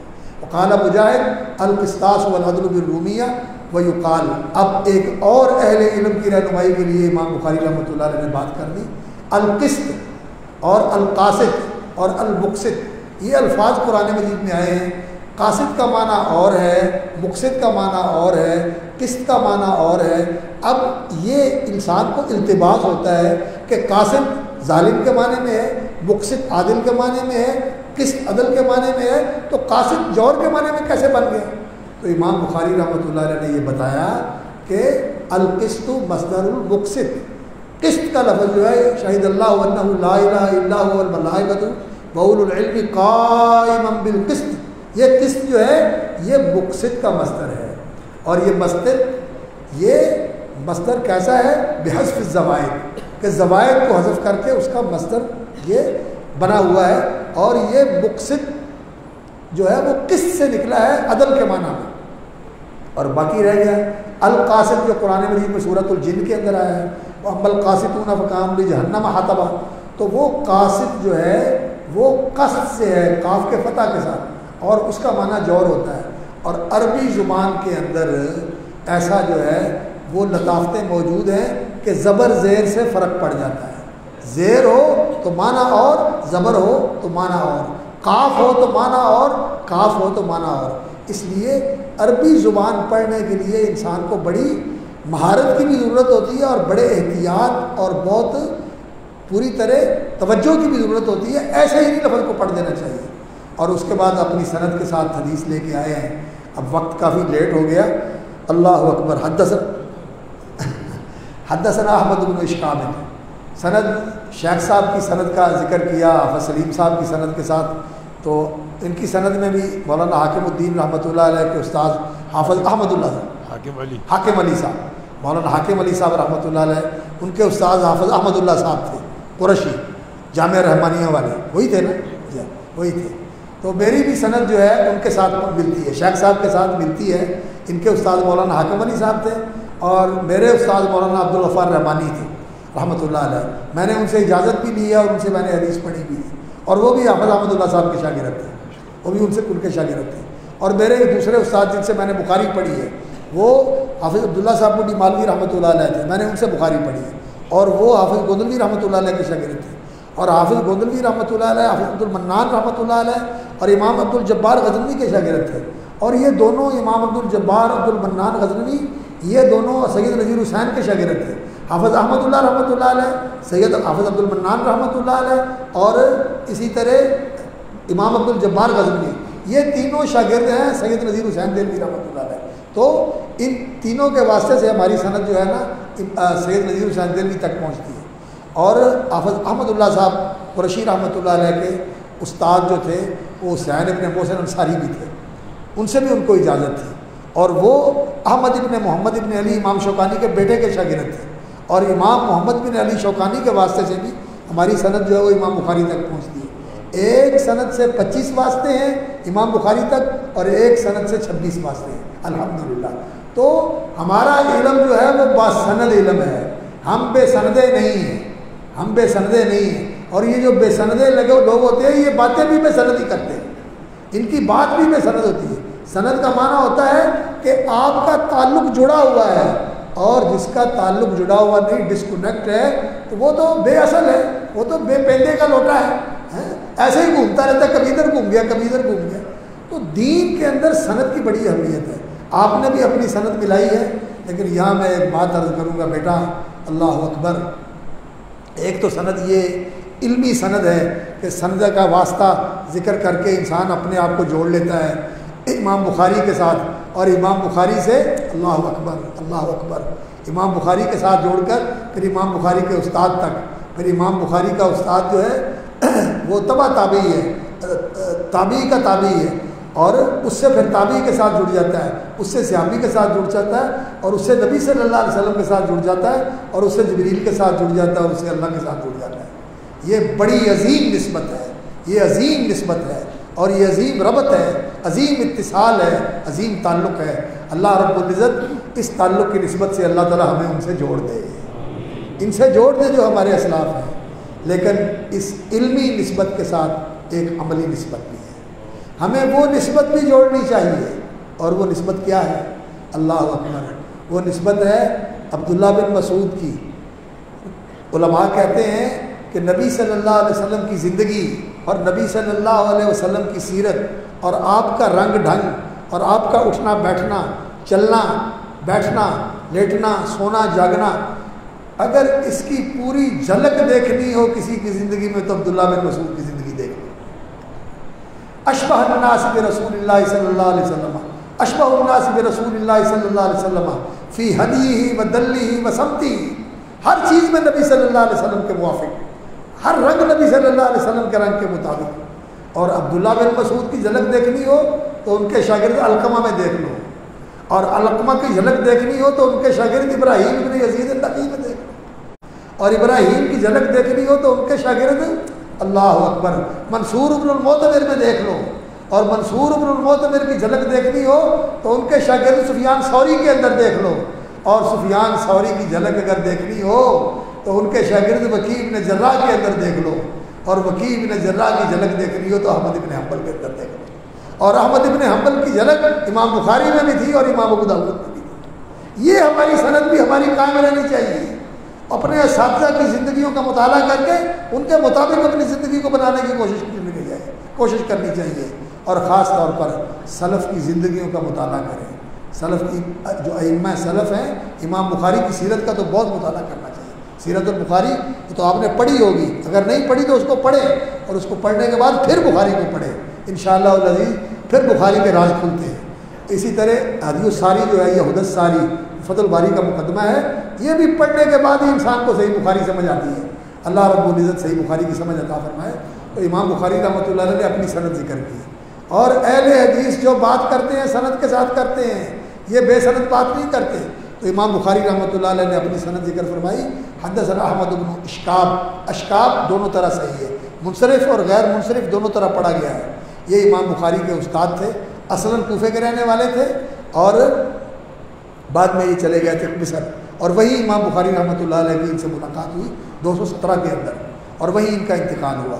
حدثنا احمد بن اشکاب قال حدثنا محمد بن فضیل بن غزوان، یہ کوفی ہیں، یہ احمد بن اشکاب کوفی ہیں اور یہ بھی کوفی ہیں۔ ان عمارۃ بن القعقاع، یہ بھی کوفی ہیں۔ یہ عمارۃ بن القعقاع جو ہیں، یہ القعقاع یہ عبداللہ ابن شبرمہ اور القعقاع ابن شبرمہ دونوں بھائی تھے۔ یہ عمارہ جو ہیں، یہ عبداللہ ابن شبرمہ جو کوفے کے قاضی تھے، یہ ان کے بھتیجے ہیں، اور چچا چھوٹے تھے، بھتیجے بڑے تھے۔ یہ عمارہ ابن القعقاع بھتیجے تھے، یہ عمر میں بڑے تھے اپنے چچا سے، لیکن چچا جو تھا وہ قاضی تھے، اور وہ امام ابو حنیفہ رحمۃ اللہ علیہ کے پائے کے آنے تھے۔ سفیان ثوری، امام ابو حنیفہ رحمۃ اللہ علیہ اور عبداللہ ابن شبرمہ، یہ کوفے کے اندر بڑے چوٹی کے علماء تھے اپنے وقت کے اندر۔ تو عمارۃ بن القعقاع ان ابی زرعہ، یہ ابو زرعہ جو ہیں، ان کا نام حرم ہے، اور یا ان کا حرم یا ان کا نام عمر ہے، مختلف ذکر کیا گیا ہے، لیکن یہ حضرت ابو ہریرہ رضی اللہ تعالیٰ عنہ کی طرح یہ ابو ہریرہ کے خصوصی شاگرد ہیں۔ حضرت ابو ہریرہ نبی صلی اللہ علیہ وسلم کے خصوصی شاگرد ہیں۔ نبی صلی اللہ علیہ وسلم کے پاس جب آئے تو ایسے ساتھ ملازم ہو کے لگے کہ کسی وقت بھی جدا نہیں ہوتے تھے، سوائے ان اوقات کے جب نبی صلی اللہ علیہ وسلم اپنے گھر میں ہوتے، اپنے گھر میں ہوتے، وگرنہ حضرت ابو ہریرہ ہر وقت نبی صلی اللہ علیہ وسلم کے ساتھ ہوتے تھے۔ تو نبی صلی اللہ علیہ وسلم کے خصوصی شاگرد تھے حضرت ابو ہریرہ رضی اللہ تعالیٰ عنہ، حدیث کے حافظ اور حدیث کے راوی، راویۃ الاسلام حافظ الحدیث، اور ان کے خصوصی شاگرد تھے ابو زرعہ تھا، ابو زرعہ ہی ہے نا، ابو زرعہ یہ جریر ابن عبداللہ البجلی رضی اللہ تعالیٰ عنہ کے پوتے ہیں، یہ ان کے پوتے ہیں، اور جریر ابن عبداللہ رضی اللہ تعالیٰ عنہ یہ نبی صلی اللہ علیہ وسلم کے بڑے پیارے صحابی تھے۔ وہ کہتے ہیں کہ مجھے یہ شرف حاصل ہے کہ میں جب بھی نبی صلی اللہ علیہ وسلم کی مجلس میں حاضر ہوا تو آپ نے مسکرا کر میرا استقبال کیا، رضی اللہ تعالیٰ عنہ۔ یہ ان کے پوتے ہیں حضرت ابو زرعہ رضی اللہ تعالیٰ عنہ رحمۃ اللہ علیہ، عن ابی ہریرہ رضی اللہ تعالیٰ عنہ۔ تو اس سند کے اندر دو حدثنا ہیں، حدثنا احمد بن اشکاب، حدثنا محمد بن فضیل، دو ان ہیں، تین ان ہیں، ان عمارة بن القعقاع عن ابی زرعہ عن ابی ہریرہ، اور دو قال ہے، قال ابو ہریرہ قال النبی صلی اللہ علیہ وسلم. تو سند کے جو الفاظ ہوتے ہیں وہ سب اس میں جمع کر دیے ہیں. اور اس سند کی ایک خصوصیت یہ ہے کہ اس کے اندر اس حدیث کے راوی ابو ہریرہ بھی متفرد ہے، ابو زرعہ بھی متفرد ہے، اور عمارہ بھی متفرد ہے، اور ان سے نقل کرنے والے محمد بن فضیل بھی محمد بن فضیل بن غزوان یہ بھی متفرد ہے. آگے یہ روایت وسیع ہوئی ہے، اور علماء نے یہ لکھا ہے کہ امام بخاری نے جو پہلے حدیث لے کے آئے ہیں وہ بھی اسی طرح متفرد ہے. علقمہ جو حضرت عبداللہ بن حضرت عمر رضی اللہ تعالیٰ عنہ سے روایت کرتے ہیں، اور آخری حدیث میں متفرد لے کے آئے، اور اس میں امام بخاری نے یہ اشارہ کیا ہے کہ اسلام کی ابتدا بھی غربت میں ہوئی تھی اور انتہا بھی غربت میں ہونے والی ہے. ایسے ایسے نقطے امام بخاری رحمۃ اللہ علیہ بیان کرتے ہیں اس چیز اپنی کتاب کے اندر کہ انسان حیران ہو جاتا ہے.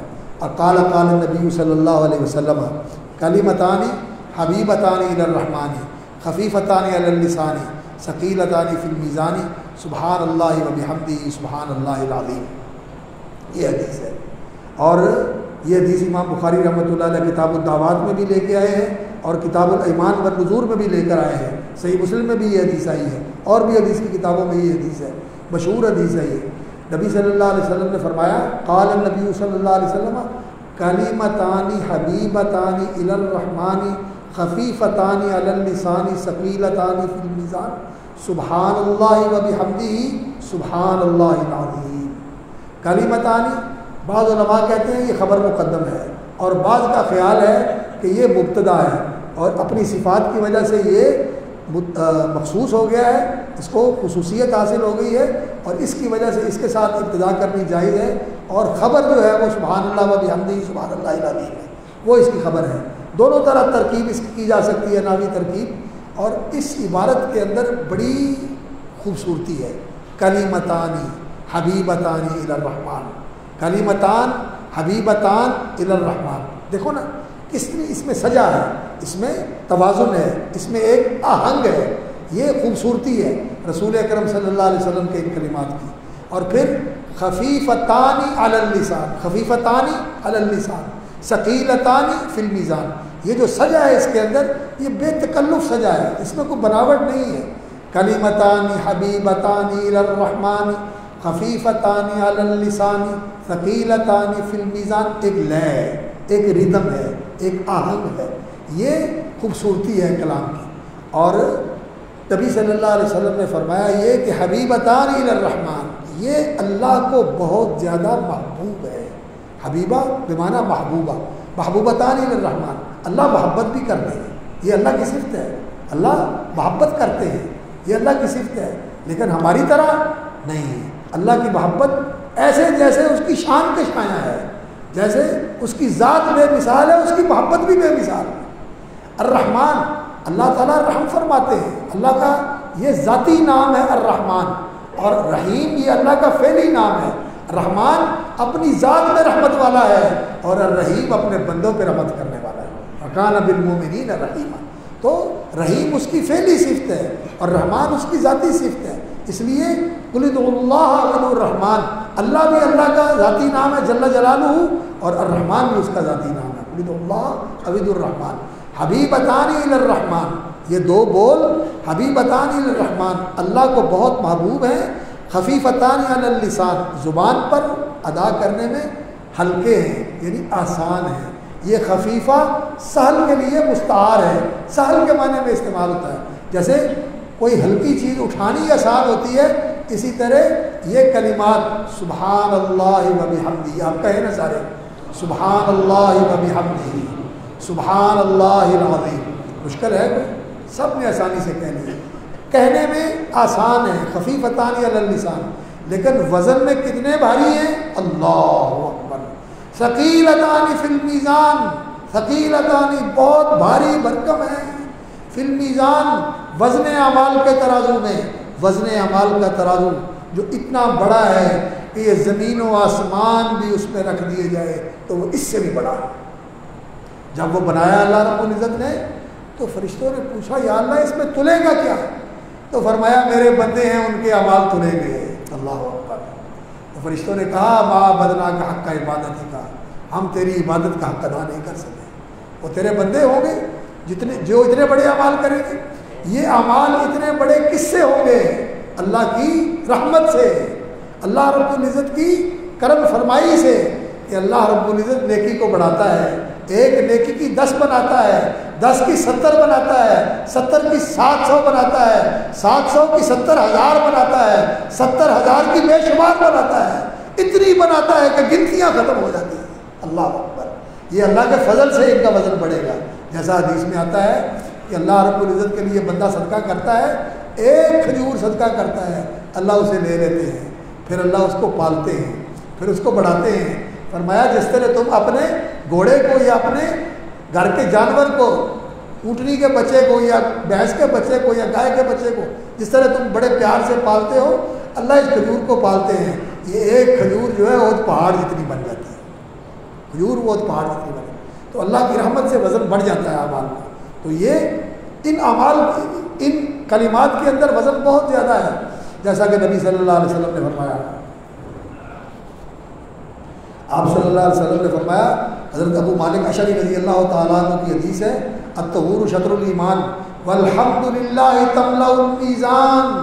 الحمدللہ یہ ترازو کو بھر دیتا ہے، وسبحان اللہ والحمدللہ، سبحان اللہ اور الحمدللہ تملأان ما بین السماء والارض، آسمان اور زمین کی ساری فضا کو بھر دیتے ہیں۔ اب یہ غیبی چیز ہے، ہمیں نظر آتا ہے کوئی چیز بھر گئی، کہیں نا سبحان اللہ الحمدللہ۔ ان کلمات کے کہنے سے اجر و ثواب کے ساتھ یہ زمین و آسمان کی فضا بھر جاتی ہے۔ اللہ صدق رسول اللہ صلی اللہ علیہ وسلم۔ ہمارا اس پر ایمان ہے، نہ ہمیں نظر آتا ہے نہ ہمارے پاس کوئی پیمانہ ہے، لیکن اللہ کی بات سچی، اللہ کے رسول کی بات سچی، ایمان اس چیز کا نام ہے۔ اور انسان جب پڑھے تو اسی یقین کے ساتھ پڑھے اور اسی محبت کے ساتھ پڑھے، تو پھر تو انشاءاللہ العزیز ان چیزوں کا ثواب ہوتا ہے۔ تو نبی صلی اللہ علیہ وسلم نے فرمایا، ثقیلتان فی المیزان سبحان اللہ و بحمدہ۔ یہ ایک اللہ کی تسبیح کا کلمہ ہے اور ایک اللہ کی حمد کا کلمہ ہے، اور سبحان اللہ العظیم دوسرا کلمہ پھر اللہ کی تسبیح کا اور اللہ کی تعظیم کا کلمہ ہے۔ سبحان اللہ و بحمدہ، سبحان اللہ العظیم۔ اور مختلف روایات کے اندر یہ الفاظ جو آئے ہیں میں آپ کو اختصار کے ساتھ بتا دیتا ہوں، حدیث کی تفصیل بتانے کا وقت نہیں ہے۔ سب سے مختصر سبحان اللہ و بحمدہ، صرف اتنا، سبحان اللہ و بحمدہ۔ پوچھا گیا یا رسول اللہ سب سے افضل کلمہ کون سا ہے؟ تو رسول اکرم صلی اللہ علیہ وسلم نے فرمایا مصطفی اللہ لملائکتی۔ حضرت ابو ذر نے پوچھا، ایک روایت میں آتا ہے کہ نبی صلی اللہ علیہ وسلم نے بتایا، دوسری میں آتا ہے کہ ابو ذر نے پوچھا۔ ہو سکتا ہے کہ ابو ذر نے پوچھا ہو تو اللہ کے رسول نے بتایا ہو کہ سب سے افضل کون سا کلمہ ہے؟ مصطفی اللہ لملائکتی، جو اللہ نے اپنے فرشتوں کے لیے منتخب فرمایا ہے۔ اور وہ کیا ہے؟ جو فرشتوں نے قرآن میں ذکر کیا۔ اللہ نے قرآن میں فرمایا وَنَحْنُ نُسَبِّحُ بِحَمْدِكَ، نُسَبِّحُ بِحَمْدِكَ، اللہ نے فرشتوں کے لیے چنا ہے، اللہ اکبر، سبحان اللہ و بحمدہ، اللہ اکبر، والملائکۃ یسبحون بحمد ربہم، فرشتے اپنے رب کی حمد کے ساتھ اس کی تسبیح کرتے ہیں۔ ایک اس کا صیغہ ہے سبحان اللہ و بحمدہ، دوسرا صیغہ اس سے اضافے کے ساتھ ہے اور وہ ہے سبحان اللہ العظیم و بحمدہ، سبحان اللہ العظیم و بحمدہ، یہ بھی حدیث میں آیا ہے۔ اور تیسرا صیغہ یہ ہے جو یہاں ہے ہمارے سامنے، سبحان اللہ و بحمدہ پہلے اور سبحان اللہ العظیم بعد میں۔ اور صحیح مسلم میں اور دوسری حدیثی کتابوں میں سبحان اللہ العظیم پہلے اور سبحان اللہ و بحمدہ بعد میں۔ یہ چار طرح الفاظ حدیث کے اندر منقول ہوئے ہیں۔ تو اکیلا سبحان اللہ و بحمدہ پڑھ لیں، سبحان اللہ العظیم و بحمدہ پڑھ لیں، سبحان اللہ العظیم سبحان اللہ و بحمدہ پڑھ لیں، سبحان اللہ و بحمدہ سبحان اللہ العظیم پڑھ لیں۔ ان سارے کلمات میں بڑی فضیلت ہے، لیکن جو اصل کلمات ہیں وہ اللہ کی تسبیح کا کلمہ ہے اور اللہ کی حمد کا کلمہ ہے اور اللہ کی تعظیم کا کلمہ ہے۔ اللہ اکبر، سبحان اللہ، اللہ پاک ہے، ہم اس کا یہ معنی کرتے ہیں، لیکن سبحان جو ہے علماء نے لکھا کہ علم علی التسبیح، تسبیح جو باب تفعیل کا مصدر ہے یہ اس التسبیح کا علم ہے، یعنی یہ بول کر وہ مراد لیا جاتا ہے۔ تو تسبیح اللہ کا معنی کیا ہوگا؟ یعنی سبحت اللہ تسبیحا یا اسبح اللہ تسبیحا، میں اللہ کی تسبیح بیان کرتا ہوں۔ اور تسبیح سبح سے نکلا ہے، سبح کا معنی ہوتا ہے کسی چیز کا دور ہونا، کسی چیز کا دور ہونا۔ تو سبحت کا معنی کیا ہے؟ یعنی میں یہ اظہار کرتا ہوں کہ ہر نقص، ہر عیب، ہر کمی، ہر کمزوری، ہر خرابی، ہر خلل، ہر ایسی چیز جس کی اللہ کی طرف نسبت کرنا صحیح نہیں ہے وہ دور ہے اللہ رب العزت سے، اللہ پاک اور منزہ، مقدس ونقدس لگا، منزہ پاک ہے، قدوس ہے، پاک منزہ، ہر عیب و نقصان، ہر عیب سے، ہر نقص سے پاک ہے، منزہ ہے۔ تو یہ معنی ہوتا ہے سبحان اللہ کا۔ سبحان اللہ یعنی اللہ کی پاکی بیان کرتے ہیں، اللہ پاک ہے، ہر نقص سے پاک ہے، ہر عیب سے پاک ہے، کمی کمزوری سے پاک ہے، نیند سے پاک ہے، اور شریک سے پاک ہے، کیونکہ اس کا ساجی ہو، کوئی اس کا برابر ہو، ند سے پاک ہے، ضد سے پاک ہے، کوئی اس کا مد مقابل ہو، کوئی اس سے اوپر ہو، ان ساری چیزوں سے پاک ہے۔ اور جو لوگ اس کے بارے میں باتیں بیان کرتے ہیں بغیر علم کے، جہالت میں، کہ وہ کبھی کسی رنگ میں آتا ہے، کبھی کسی روپ میں آتا ہے، کبھی کسی کے روپ میں ظاہر ہوتا ہے، سب لوگوں کی بنائی ہوئی باتیں ہیں۔ اللہ پاک ہے، اللہ اکبر، ان اللہ جمیل، بڑے جمال والا ہے، بڑے کمال والا ہے، عرش کے اوپر ہے اور عرش سے بلند ہے، ساری کائنات کا خالق ہے اور ساری کائنات سے بڑا ہے۔ اللہ اکبر، سب سے بڑا ہے اللہ رب العزت۔ اس طرح ہم اللہ رب العزت کو مانتے ہیں اور پہچانتے ہیں جیسے اس نے اپنی پہچان کروائی اپنے ناموں کے ساتھ۔ ہم مراقبہ کر کے اس کو نہیں پہچان سکتے، ہم سوچ کے اس کو نہیں پہچان سکتے، عقل کے گھوڑے چڑھا کے اس کو نہیں پہچان سکتے۔ اس کے پہچاننے کا راستہ کیا ہے؟ جو اس نے تعارف قرآن میں کروایا ہے، قل هو اللہ احد اللہ الصمد لم یلد ولم یولد ولم یکن له کفوا احد اللہ خالق کل شیء اللہ خالق کل شیء وهو علی کل شیء وکیل له مقالید السماوات والارض ذالکم اللہ ربکم لا الہ الا هو خالق کل شیء فاعبدوه وهو علی کل شیء وکیل۔ جیسے اللہ نے اپنا تعارف کروایا ہے، اللہ کو ہم پہچانتے ہیں اس کی تعریف کے ساتھ، اس کی پہچان جو اس نے کروائی ہے، اس کے نبی نے کروائی ہے، قرآن اور حدیث میں آئی ہے، اس کے اسماء و صفات کے ساتھ جو اس کے افعال اللہ تعالیٰ نے بیان فرمائے ہیں، اور قرآن مجید بھرا ہوا ہے اللہ کے تعارف کے ساتھ۔ اور اللہ کو پہچاننے کا یہی راستہ ہے، باقی چلے کاٹ کے، مراقبے کر کے، تصور کر کے اور عقلی گھوڑے دوڑا کر، فلسفے چھان کے، یہ اللہ کی پہچان نہیں ہوتی۔ جن لوگوں نے یہ راستہ اختیار کیا وہ گمراہ ہو گئے، وہ دیروں میں بھٹکتے رہے اور انہوں نے خیالی چیزوں کو معبود بنا لیا، اللہ رب العزت کی معرفت سے وہ معروف رہے۔ اس لیے اللہ کی پہچان کے بعد سب سے پہلی جو چیز ہے وہ اللہ کی تسبیح ہے کہ اللہ ہر نقص اور عیب سے پاک ہے، ہر خوبی اور کمال سے متصف ہے۔ اور پھر اس کی پہچان کے بعد پھر دوسری چیز جو ہے وہ یہ ہے وَبِحَمْدِهِ، یہ واو عاطفہ بھی ہو سکتی ہے اور واو حالیہ بھی ہو سکتی ہے۔ حالیہ ہو تو متلبسن اور عاطفہ ہو وَأَتَلَبَّسُ يَتَلَبَّسُ، کہ میں اس کی حمد کے ساتھ متلبس ہوں۔ لبس کا کہتے ہیں لباس کو، یعنی میں نے اپنا لباس بنا لیا، اوڑھنا بچھونا بنا لیا، کس چیز کو؟ اللہ کی حمد کو، اس کی ثنا کو، اس کی تعریف کو، اس کی توصیف کو۔ میرے لباس بھی یہ ہے اور میرے جسم کا انگ انگ اور میرے جسم کا رواں رواں اس کی حمد و ثنا کے اندر رطب اللسان ہے۔ اللہ اکبر، لو لو تھی میں شکر گزاراں اوڑک نعمت نہیں۔ اللہ اکبر، لاکھ کروڑ حمد ثنا اس پاک منزہ تائیں، اس اللہ کے لیے لاکھوں کروڑوں حمد و ثنا ہے اور اس کی تعریف ہے، اور جسم کے ذرے ذرے اور روئے روئے سے ہم اس کا شکر کریں اور اس کی تعریف کریں تو حق ادا نہیں ہو سکتا۔ تو تلبس تو یا متلبسن بحمدہ، حمد کا معنی کیا ہوتا ہے؟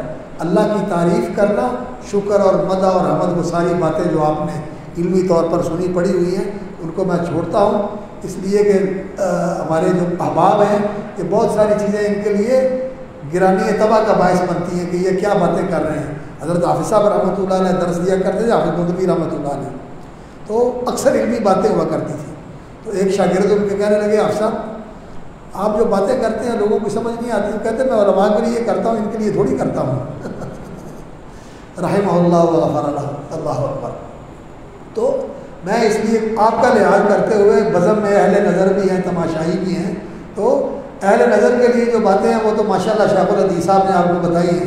تو بحمدہ ہی، حمد جو ہے یہ اللہ کی تعریف کرنا اس کی محبت کے ساتھ، دل میں محبت ہو اور تعظیم کے ساتھ، اس کی عظمت اور اس کے جلال کو سامنے رکھ کر اس کی تعریف کرنا۔ بعض اوقات لوگ بدا کرتے ہیں لیکن مذاق اڑانے کے لیے، بدا کرتے ہیں مذاق اڑانے کے لیے، جیسے کوئی دبلا پتلا آدمی ہو تو لوگ کہتے ہیں پہلوان جی، پہلوان کہتے ہیں اس کو، یہ مذاق کے لیے کہتے ہیں، ایسی بات نہیں ہے۔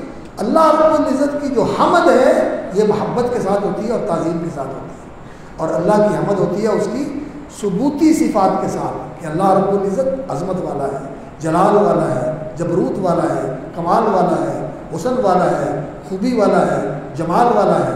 تو یہ جو جتنی صفات ہیں ثبوتیہ، ان کے ساتھ اللہ کی حمد ہوتی ہے، اور تسبیح جو ہوتی ہے یہ اللہ کو نقائص سے، عیوب سے اور کمیوں اور کمزوریوں سے پاک اور منزہ قرار دے کر اللہ کی تسبیح بیان کرنا، یہ اللہ کی تسبیح ہوتی ہے۔ یہ دو کلمے ایسے ہیں، سبحان اللہ و بحمدہ، جو اللہ کو بہت ہی محبوب ہیں۔ فرشتوں کا یہ ورد زبان ہے، فرشتوں ہی کا نہیں۔ اللہ اکبر، تسبح له السماوات السبع والارض ومن فیہن۔ اللہ نے قرآن میں فرمایا کہ ساتوں آسمان اور ساری زمینیں اور جو کچھ ان کے درمیان ہے سب اللہ کی تسبیح کر رہا ہے۔ ہر چیز کیا بول رہی ہے؟ سبحان اللہ۔ آپ بھی بولیں سبحان اللہ، سبحان اللہ۔ تسبح له السماوات السبع والارض ومن فیہن وان من شیء الا یسبح بحمدہ۔ کوئی چیز ایسی نہیں ہے کائنات میں، ادنا سے ادنا اور اعلیٰ سے اعلیٰ، عرش، کرسی، آسمان، زمین، چاند، سورج، کہکشائیں، پہنائیاں، فضائیں، جو کچھ ہے ہر چیز اللہ کی تسبیح کر رہی ہے۔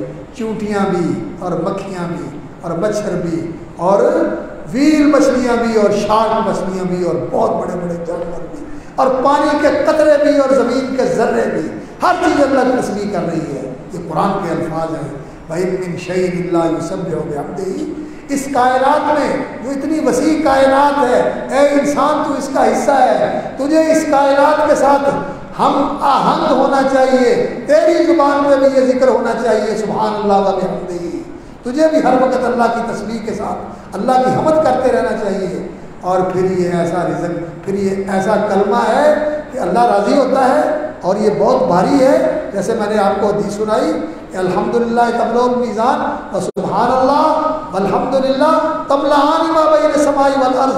اجر و ثواب سے آسمان و زمین کی ساری فضا بھر جاتی ہے۔ یہ اتنا بڑا ثواب کا کلمہ ہے، یہ میزان کو بھر دیتا ہے اور زمین و آسمان کی فضا کو بھر دیتا ہے۔ اور اس کے ساتھ ایک اور بڑی برکت والی چیز ہے جو میرے اور آپ کی سب کی ضرورت کی چیز ہے۔ وہ کیا؟ حضرت نوح علیہ السلام نے اپنے بیٹے کو وصیت کی تھی اور فرمایا تھا کہ بیٹا سبحان اللہ و بحمدہ اور لا الہ الا اللہ یہ پڑھتے رہا کرو۔ یہ دو وظیفے ہیں، لا الہ الا اللہ اور سبحان اللہ و بحمدہ۔ لا الہ الا اللہ یقین کے ساتھ، اخلاص والی اور صدق والی توحید کے ساتھ پڑھا جائے تو اس کے اندر یہ طاقت ہے، خدا کی قسم، کہ اگر یہ زمین و آسمان سارے مل کر جتنا میٹر ہے، جتنا مادہ ہے، اسے اکٹھا کر کے ایک رنگ بنا دیا جائے تو اس کے اندر یہ طاقت ہے کہ اسے توڑ کے رکھ دیں۔ ایٹم میں وہ قوت نہیں ہے جو لا الہ الا اللہ کے اندر قوت ہے، لیکن لا الہ الا اللہ سچا ہونا چاہیے، یقین والا ہونا چاہیے۔ لا الہ الا اللہ پڑھا کرو، اور دوسرا سبحان اللہ و بحمدہ پڑھا کرو۔ وَبِهَا يُرْزَقُ الْخَلَائِقُ، یہ ساری مخلوق اسی کے ساتھ زندہ ہے اور اسی کے ساتھ اس کو روزی ملتی ہے۔ جس کو جو ملتا ہے اللہ کی حمد اور اس کی تسبیح کے ساتھ ملتا ہے۔ تو جو آدمی چاہتا ہے کہ اس کے رزق میں برکت ہو جائے تو وہ سبحان اللہ و بحمدہ کو اپنا وظیفہ بنا دے۔ سبحان اللہ و بحمدہ. باقی باتیں تو اور بھی تھیں، میرا جی چاہتا تھا لیکن بات لمبی ہو گئی. اللہ رب العزت اسی میں برکت کرے. آخر میں امام بخاری رحمۃ اللہ علیہ یہ کتاب کے اندر یہ حدیث لے کے آئے ہیں، اس لیے اس پر عمل کرتے ہوئے کہ مجلس کا اختتام اس کلمہ تسبیح کے ساتھ ہونا چاہیے. سبحان اللہ و بحمدہ، سبحان اللہ، سبحانک اللہم و بحمدک، اشہد ان لا الہ الا انت، استغفرک اللہم و اتوب الیک. ایک یہ سبحان اللہ و بحمدہ سبحان اللہ العظیم وہ حدیث کی شرط کے مطابق نہیں تھی، یہ حدیث لے کے آئے. اور وزن اعمال کو لے کے آئے آخر میں یہ بتانے کے لیے کہ زندگی کا آخر جو ہے وزن اعمال کے ساتھ ہونے والا ہے، اور وزن اعمال کے بعد پھر انسان اللہ تعالیٰ ہمیں خوش نصیبوں میں شامل فرمائے جن کو نامہ عمل دائیں ہاتھ میں ملے گا اور وہ جنت الفردوس کے وارث بنیں گے. اللہ تعالیٰ ہم سب کو ان کے ساتھ ملائے. اور جن کے نامہ عمل میں برائیاں زیادہ ہوئی، کفر ہوا، شرک ہوا، بدعات ہوئی، تو پھر ان کے تول ہلکے ہو جائیں گے، وہ دوسری طرف جائیں گے. اللہ تعالیٰ ہم سب کو اور ہماری اولادوں کو محفوظ رکھے کہ ہم دوسری طرف جانے والوں میں شامل ہوں. اللہ ہمیں جنت والوں میں کروائے اور جہنم والوں کے جہنم والے اعمال سے اور جہنم والے راستوں سے محفوظ رکھے. اور آخری چیز جو میں آپ کو بتانا چاہتا ہوں بیٹا وہ یہ ہے کہ یہ ذکر جو ہے امام بخاری رحمۃ اللہ علیہ نے کتاب کے آخر میں ذکر کیا، اور عالم کے لیے ذکر بہت ضروری چیز ہے. ذکر کا اہتمام، علم بھی ذکر ہے، قرآن پڑھنا سمجھنا یہ بھی ذکر ہے، اور حدیث پڑھنا سمجھنا یہ بھی ذکر ہے. اللہ نے اس کو ذکر کہا ہے، اللہ نے اس کو ذکر کہا ہے، اور بجانے سے ذکر کی بڑی فضیلت ہے. لیکن اس کے ساتھ اللہ رب العزت کا ذکر کرتے رہنا، اذکر اللہ ذکرا کثیرا، اس کا بہت اہتمام کرنا چاہیے. اللہ رب العزت نے حضرت موسیٰ علیہ الصلوۃ والسلام کو کہا تھا جب ان کو نبوت دی، اقیم الصلاۃ لذکری، میرے ذکر کے لیے نماز کا اہتمام کرنا، نماز قائم کرنا. اور نماز والا ذکر اللہ اکبر ولا ذکر اللہ اکبر، یہ نماز والا ذکر سب سے بڑا ذکر ہے، یہ سب سے اونچا ذکر ہے. اقیم الصلاۃ اتل ما اوحی الیک من الکتاب واقیم الصلاۃ ان الصلاۃ تنہی عن الفحشاء والمنکر ولذکر اللہ اکبر. یہ اللہ کا ذکر نماز کی حالت میں، نماز شعوری طور پر پڑھنی چاہیے اور حضور قلب کے ساتھ پڑھنی چاہیے، خشوع کے ساتھ پڑھنی چاہیے کہ وہ انسان کا ذکر والا جو عمل ہے نماز کے اندر ہو، یہ سب سے بہتر ہے. اور اس کے علاوہ بھی اپنے اوقات کو ذکر کے ساتھ معمور کرنا چاہیے. جب موسیٰ علیہ السلام اور ان کے بھائی حضرت ہارون کو اللہ رب العزت نے اس مہم پر بھیجا جو ان کی نبوت اور رسالت کی مہم تھی، اذهبا الی فرعون انه طغى، تو ادھر بھیجا تو اللہ رب العزت نے انہیں کیا کہا تھا، ولا تنیا فی ذکری، میرے ذکر میں کوتاہی نہ کرنا. تو امام بخاری رحمۃ اللہ علیہ اس چیز کی بھی تلقین کر رہے ہیں.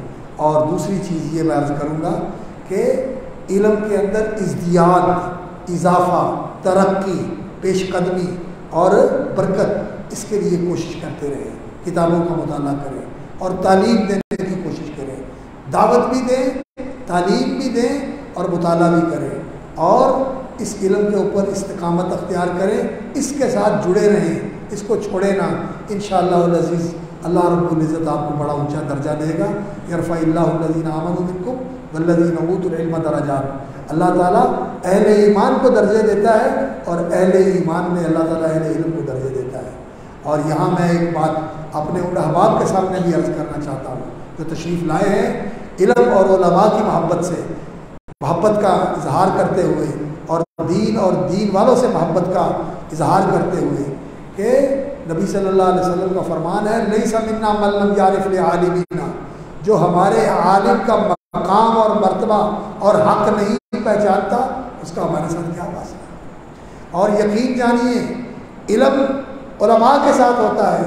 نبی صلی اللہ علیہ وسلم نے فرمایا اللہ علم دے کے واپس نہیں لیتے، علم اس طرح اٹھتا ہے کہ علماء اٹھ جاتے ہیں پھر علم اٹھ جاتا ہے، اور جب علم اٹھتا ہے تو عمل بھی اٹھ جاتا ہے، دین بھی مٹ جاتا ہے. اس لیے دین کو زندہ رکھنے کے لیے علم کو زندہ رکھنا ہے، اور علم کو زندہ رکھنے کے لیے علماء کو زندہ رکھنا ہے.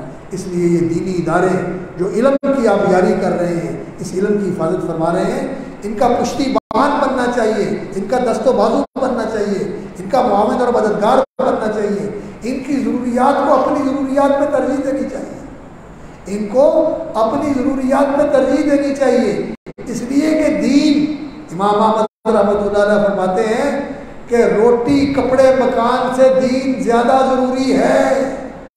روٹی کپڑے مکان کے بغیر تو اتنا ہی ہوگا کہ انسان مر جائے گا، لیکن دین کے بغیر انسان جہنم چلا جائے گا، جہنم سے بچنا ضروری ہے۔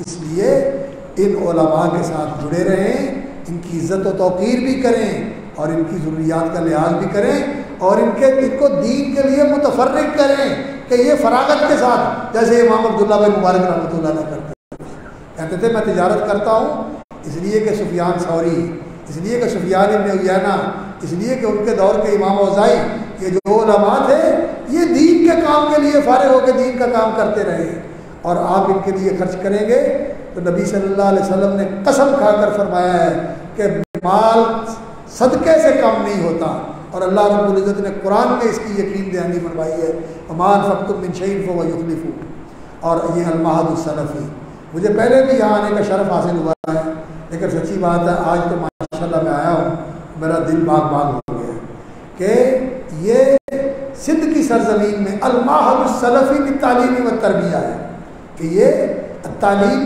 بتعلیم الدین الحنیف، دین حنیف کی تعلیم کے لیے اور التربیت الاسلامیہ کے لیے، یعنی دین کی تعلیم دے کر اور اسلامی تربیت سے آراستہ کر کے امت کو علماء مہیا کرنے، اور سندھ جیسے پسماندہ علاقے میں جہاں خرافات بہت ہے اور جہاں بدعات بہت ہے، بلکہ شرک کے اڈے ہیں، وڈیرا پرستی ہے، پیر پرستی ہے، اور پتہ نہیں کیا کیا پرستیاں اس علاقے کے اندر ہے، اس علاقے کے اندر یہ کام کر رہا ہے، اور اس کا حق بنتا ہے کہ یہ کام کرے۔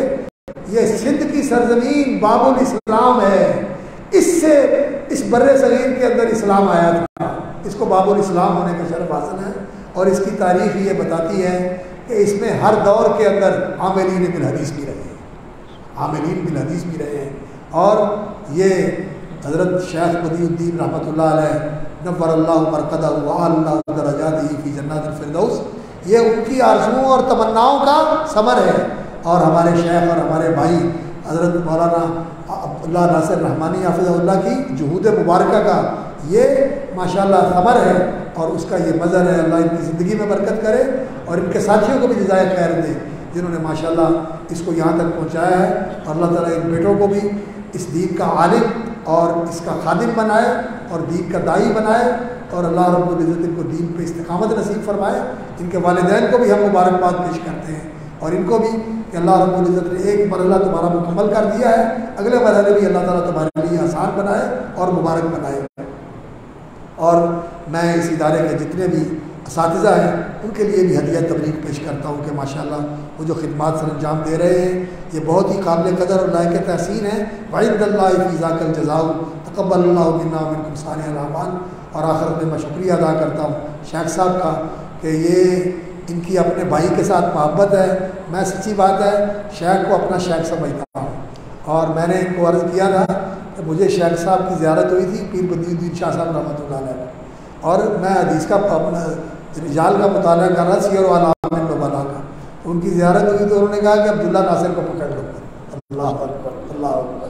تو یہ تو ہمارے محدث ہیں، اللہ تعالیٰ ان کی زندگی میں برکت کرے، اور یہ شیخ صاحب کے جانشین ہیں، ان کے مشن کو لے کے چل رہے ہیں۔ اللہ تعالیٰ ان کی زندگی میں برکت فرمائے اور مزید توفیق عطا فرمائے۔ اللہ تعالیٰ آپ کا آنا قبول فرمائے۔ سبحان ربک رب العزت عما یصفون وسلام علی المرسلین والحمد للہ رب العالمین۔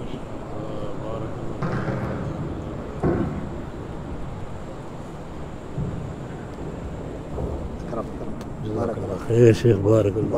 بارک اللہ۔